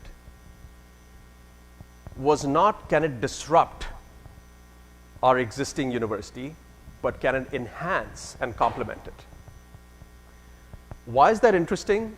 If we wanted to disrupt it, we would have kept it completely separate. Go do your thing, let's fund you, right? But what we did was give it enough freedom to think about what that product format looked like, but at the same time incentivize them to think about the interests of the university. That's a delicate balance. This is the forget and borrow piece that I was talking about. Just to amplify this tension, some of you may have heard of my late colleague, Clay Christensen. Clay was the father of the phrase disruptive technology. Early on, when we were building Harvard Business School Online, Clay came to me and said, "You're going to fail." And I said, "Why?" And he said, "There is no example of digital units that succeed that are still part of the parent. You've basically got to go off and be completely separate." In fact, Clay's line to me was, "We should be buying the University of Phoenix." And my reaction was, "Clay, if you want to destroy our brand, that's exactly what we should do." But that's the tension, right? He had a point, and the point was exactly right, which is you want freedom. The thing that in hindsight, I don't think this was intentional on our part, that in hindsight we ended up doing well, was we located our digital unit 300 meters away from the main campus. That's it. It was close enough, yet far enough. Most of our faculty didn't know we existed. And that was the single best thing. If we had gone to our full faculty and asked for permission on every single thing we were doing, there is basically zero chance we would have been able to launch on time. So the thing I keep saying is to build these units, what you need is get the people who have passion and then give them protection. But don't have them asking for permission. Okay? That's the tension. So, thank you.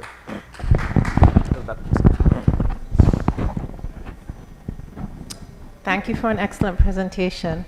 So I teach in a medical school here on island at American University of Antigua, and what we had to do when COVID came along is transfer in-person teaching, online teaching. We did it in 10 days. It was very challenging.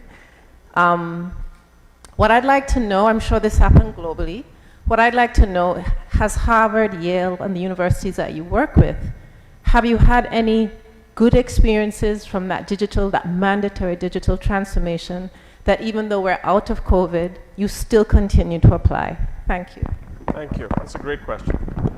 So I'm going to go back to this slide that I skipped over. Oh, specific to medical education, yeah. So there are a few things that happen. By the way, my wife is a cardiologist, so I see this every day. A few things that happen. The first is the ability to draw in experts beyond the constraints of the local campus. So when we ask faculty, what were the top 2 or 3 things that happened during COVID which you'd like to continue? By the way, in that survey, 83% of our faculty say we'd like to be able to use some digital tools even when we go back to completely in person. The first is drawing in experts from everywhere. And this literally is happening on the medical campus as well, right? It's like we're not restricted to the local experts. We can draw in experts who are 1 click away. The second I would say, and this is where in early days, but this didn't happen at Harvard, it was happening at Case Western, I believe, where they were using digital artifacts to do things like anatomy and physiology and so on. And now that's evolved into AR applications and VR applications. When you look at some of those things, you're like, this was tailor-made for medical education. Okay, you know, I used to love biology and chemistry and physics when I was in high school. You know, you ask someone the simple question, if you were in a car and you threw a ball up while the car is moving, where would it land? By the way, a lot of engineers get that answer wrong. Short of actually going out in a car and actually experiencing that, there's ways to simulate that through VR, right? Medicine, equal number of things. It's like, how do I get a 3D perspective on what's happening inside the body? Oh my gosh, that's impossible with 2 or 3D or whatever. We can now use digital simulations to do that. I would say that's one of the most exciting things, honestly, that's happening in the digital space. And the third piece is the thing I was talking about with respect to access. Both the 0L pre-matriculation program at the law school, by the way, this happened with the medical school as well. They have something called HMX, which is core anatomy, core physiology, core, 5 courses, which they created for Harvard medical students, which they're now offering to anyone anywhere in the world. That's another opportunity where we can train our students so that on day one, they're coming in with the requisite amount of knowledge, which we don't have that heterogeneity, which actually puts many students at a disadvantage. So those are just, I think, 3 of the things that I'm seeing and hearing play out on the HMX campus. There's a bunch of other things. So in the task force, we had 2 of our colleagues from the medical school. They started creating master classes. And by the way, this was being created by the medical students for medical students, right? That's continued afterwards because it was a very efficient, much better way to actually teach certain content. But these are sort of 2 or 3 of the main things that I would describe. And I'm glad to go back to some of my colleagues and get probably more on the ground in the weeds examples as well.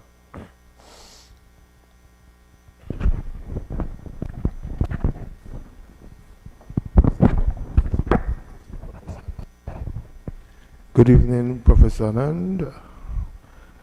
Excellent presentation. The fundamental features of the development of electronic commerce within the context of digitization, is it for competitive advantage or it is for improving customer service or to improve quality of service and expanding customer service? Also, I would like to, well, I'm concerned about legislation within a digital environment. It's a great question. So let me use a story to actually highlight the tension I think that you're trying to get at. .com bubble and burst 2000. What was the big lesson?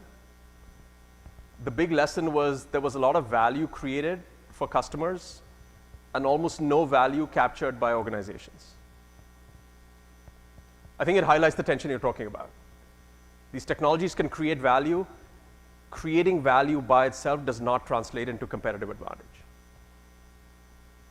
I think, frankly, that's the #1 challenge I see when my students come to me with projects about things they're super excited about. Like, oh my gosh, this product or service could do X, Y, and Z. It has all these revolutionary implications. And then you start digging into what's truly differentiated about what you can do versus what anyone else can do, and the answer is almost nothing, right? I think this is a big question that's going to confront us with generative AI. A lot of value being created. How do we create strategies? Not products and services. How do we create strategies that allow us to preserve something about what we do better than anyone else? That's a hard question. The way I would frame that question, okay, about competitive advantage is the following. Imagine a world with you, not with you individually, with you as an organization, and imagine the world without your organization. What's missing? Did the world lose anything? It's a very sobering question to ask. Because most times, it's very hard to come up with an affirmative answer. That's the core of the competitive advantage question. And let me close with one piece here that I think is fundamental.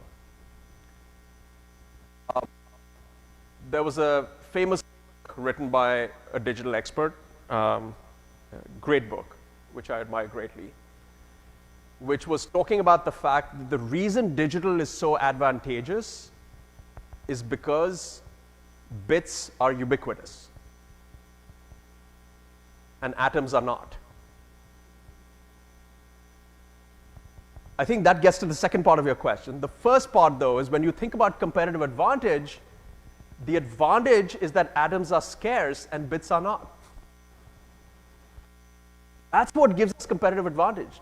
Competitive advantage comes from the fact that we have something scarce.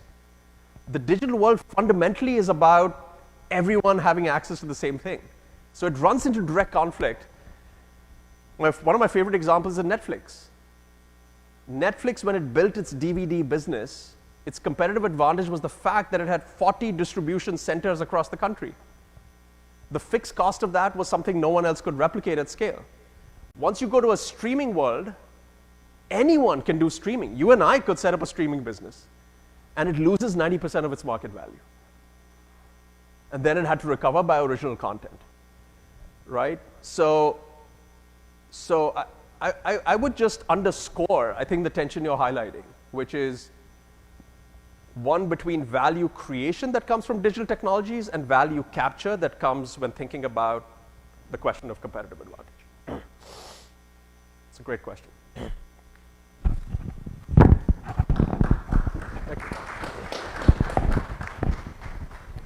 Good night, Oliver Lewis. So, going back on what you just spoke of just now, three things ran across my mind that weren't related to my original question. So I'm going to start with the original question. How effective is generative AI as a teaching tool and as a teacher? Now, it just dawned on me that you guys are collecting a ton of data, so you have a very large data model to use as a teaching method. Have you guys looked into it, and what do the trial and results look like? And Yeah. I'm going on the assumption that yes, you have already looked at it.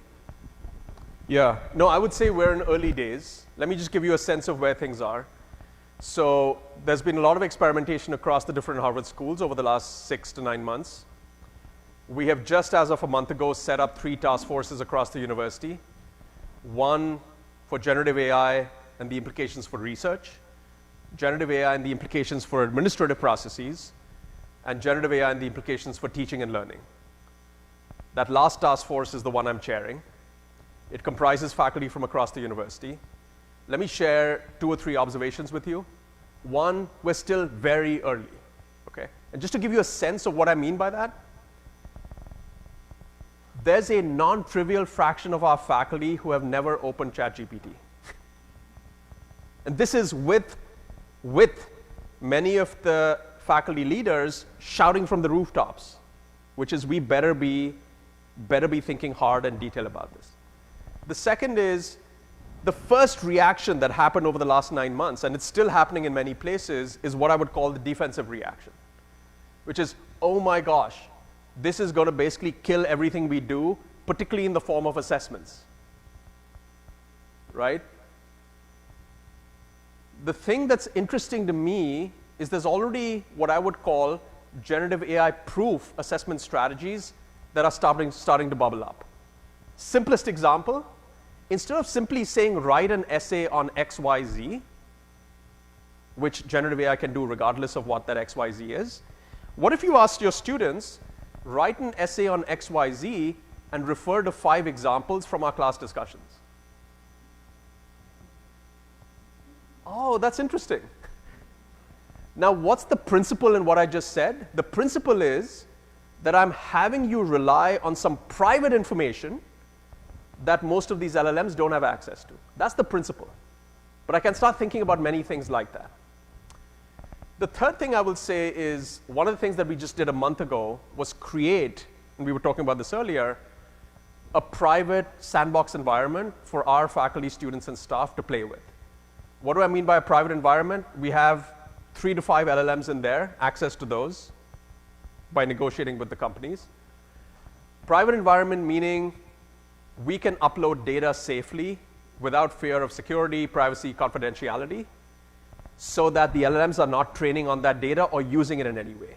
Because the moment confidential data gets out in the world, as we've seen with Samsung and others, it's a total nightmare. It allows us now to play with this in a private environment. And there's some really interesting use cases. We're sort of in that early phase there. It's still in the testing phase. But many interesting use cases that people are literally just coming up with. So my big prescription would be the role of the administrators and the faculty leadership is not to say this is how you should do things, but create the conditions, again, going back to what I was saying earlier, for everyone to unleash their ideas. So that's where we are. Okay, we're still in that testing phase. I think, I have some more thoughts, but if you ask me this question 3 months from now, I think we'd have some very concrete plans. The best we can do right now is just test, learn, experiment, learn, refine, and so on. All right, so I'll take our final question of the evening, and it comes from one of our students. Uh-oh. Good evening. First of all, love the presentation. My name is Dominic Olukoga, just focus on the Dominic part. I'm a student here at UWI and a representative of the guild. My question is kind of the contrapositive of a previous question in that, what would you find the disadvantages of moving closer to, let's say, the digitalization era and further away from, I don't want to call it the Stone Age, but time sort of gone by? What do you find the disadvantages of that?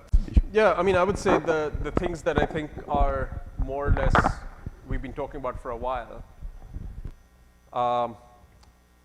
I don't think a world with 100% digital interaction is something anyone, particularly me, aspires to. Why? It's an artificial world in terms of self-selection of behavior. Like, we're seeing this with social media. Stuff that people post is highly selective. I'm not going to post everything that's happening in my life. I'm going to only post certain things that I think other people would look at me in a different way. That's number one. The implication of self-selection is we're all then seeing this artificial world, which we think is so much better and different than what we are as individuals. And this leads to issues about identity, confidence, mental health. As someone said, right, like earlier when we were in school or college, it was fine. Like you were competing in cross country against kids your age. And some of them were better and some of them were worse. You were competing in math against kids your age in that particular school. Now you're seeing this 18-year-old who's like winning the chess on math Olympiad. You're seeing this 15-year-old who's breaking like world records. And suddenly your world is, wait, like, is that my comparison set? And the point is, no, that was always the case. We just never had exposure to that world. And that's not the world, right? That's not our world. Like, that's just an artificial world. So I think these two things are related, right? Which is selection, incentives, behavior, and isolation, mental health, and everything that goes with that. Those are the two biggest issues I see with, I think, what we would call this construct of a purely digital world. Having said that, and by the way, I don't give tech companies a free pass at all, okay? When I hear some of these tech giants saying, oh yes, but think of all the good we've done, I'm like, no, sorry. There's no free pass. Like, take what it is for what it is. If you're gonna claim credit for the good, take responsibility for the bad. And that's really the way we ought to be thinking about a lot of those organizations. But the thing that gives me cause for optimism is, and this is the last part of that digital journey I was talking about. If we can imagine a digital world that takes advantage of that digital medium, it has direct implications for how we interact in the physical world and what the role of that physical world should be. And now if we think about a blended world that combines the best of both, that could be an interesting outcome. But the piece there is the blended world, right? It's not like I'm only doing one or the other. I think, as you said, living in the Stone Age would be somewhat anachronistic, and living in a purely digital world would be quite depressing. So let me pause there. Thank you. Thank you, Professor Anand, and thank you to all our persons who posed questions this evening. I'll now hand back over to our Director of Proceedings, Mr. Hiram Ford. Thank you very much, Professor Anand. Can you please give our guests a round of applause, please?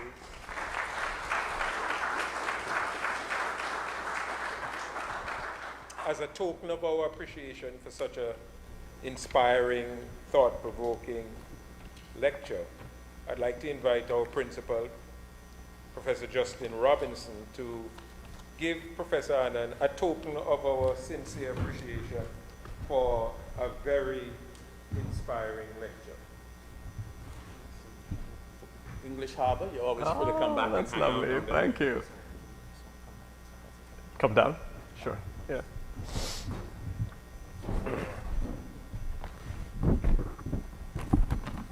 It's Thursday night.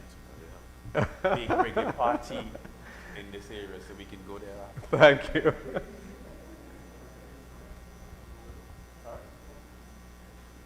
Put it in front. Here we go.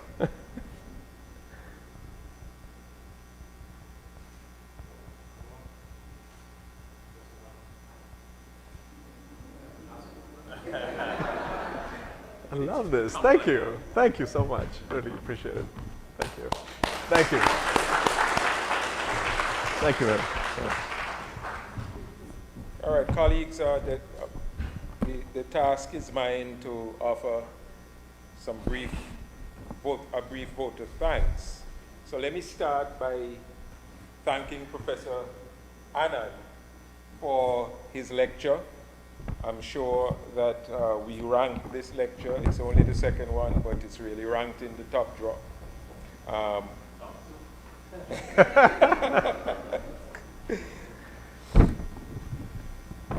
So thank you once again, Professor, for this very, very stimulating lecture. It was indeed enriching and certainly scholarly from my perspective.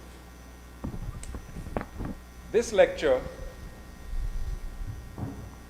follows last year's lecture, the inaugural one, and we collaborated with a number of private sector statutory bodies in a partnership to produce this second lecture in the series. I would like to start by thanking Carib Seas, a shipping company, for graciously agreeing to be a part of the sponsorship in terms of support of the lecture. So can you give Carib Seas?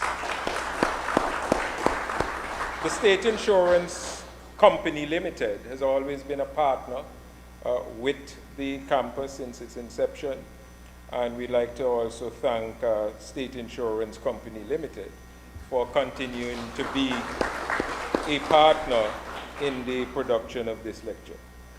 Adams, Antigua and Barbuda Department of Marine Services and Merchant Shipping, and I notice the CEO is present. Thank you ever so much, sir, for always coming to support activities at the Five Islands campus. The Citizen by Investment Unit, Antigua and Barbuda, and Mrs. Donovan has been following undergrad studies, being a student at the Antigua State College Department of Undergraduate Studies, which really has been morphed at the Five Islands campus to continue that rich tradition of producing excellent higher education programs. So through her leadership, Citizen by Investment Unit, we thank you once again for supporting the public lectures so far at the Five Islands campus.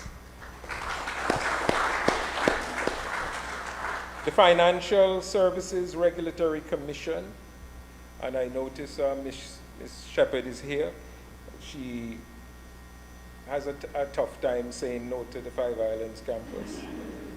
And this is their second endeavor in supporting the efforts of the campus. Liat, I'll just say Liat, the Caribbean airline, for providing those wonderful chairs, especially to facilitate our Governor General. And let me also thank the Governor General, even though he isn't here during the vote of thanks.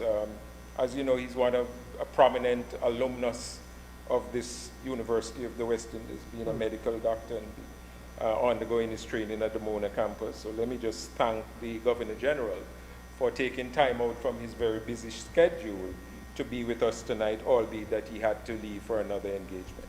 So to the Governor General, thank you very much. I don't want to forget anybody at all from this list, because that really would be criminal in terms of all the sponsors. But I want to thank the planning team for this lecture, especially Ann-Ina Joseph, my administrative assistant and assistant registrar for operations at the Five Islands campus, for her sterling effort in making sure every detail surrounding this particular lecture went according to plan, and to ensure that I signed what I had to sign and so on, so that we could move everything along. The IT team, Kwasi, Hal, and the other members of the IT team for their support all the time. The senior management team at the Five Islands campus, now led by Professor Robinson, but certainly this would have started under the tenure of Professor Denzel Williams, for always supporting these endeavors. As a university, we really have to be promoting an intellectual discourse all the time. And so I want to just say a heartfelt thank you to the senior management team for so willingly supporting the efforts of the planning team in putting on this particular lecture. The media. The media have always supported any events taking place at the Five Islands campus, and I'd like to say a heartfelt thank you to the media who is present tonight in producing this particular lecture in our public lecture series. The audience. Without the audience, this whole effort would not have been worthwhile. And you have been a great audience, and so I would like you to give yourself a big round of applause.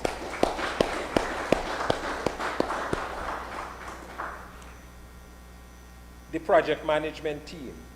The project management team and facilities management, they do a lot of work in the background, but they're the ones that were instrumental in producing what you can, I'm sure you will agree, was a very decorative space, appropriately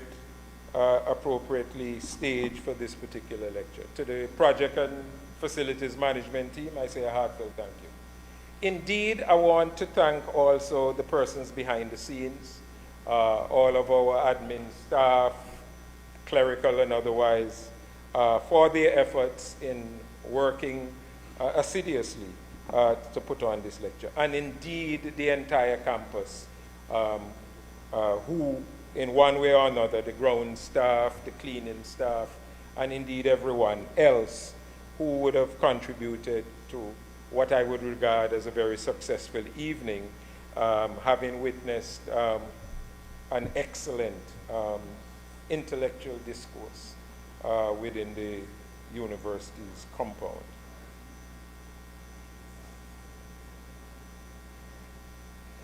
The sound men behind the scenes.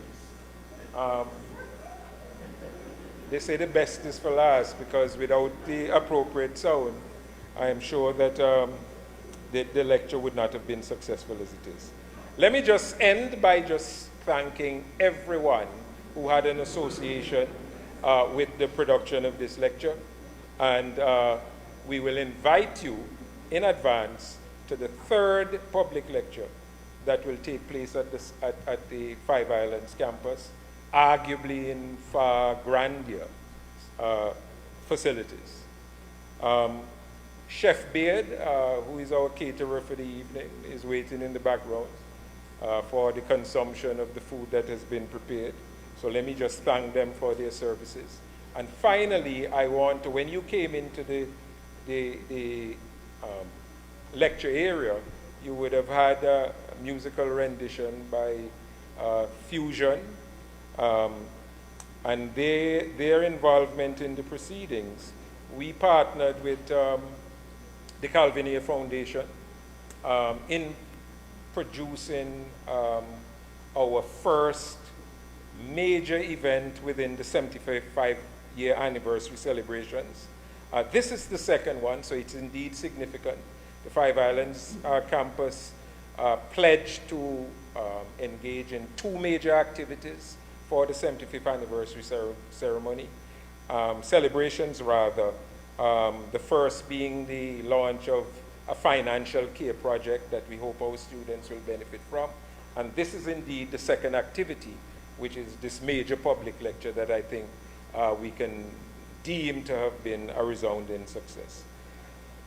Thank you very much for coming, and you have been an excellent audience, and so we now will invite you to the reception in the back of the room. Thank you ever so much for coming, and we look forward to seeing you next year.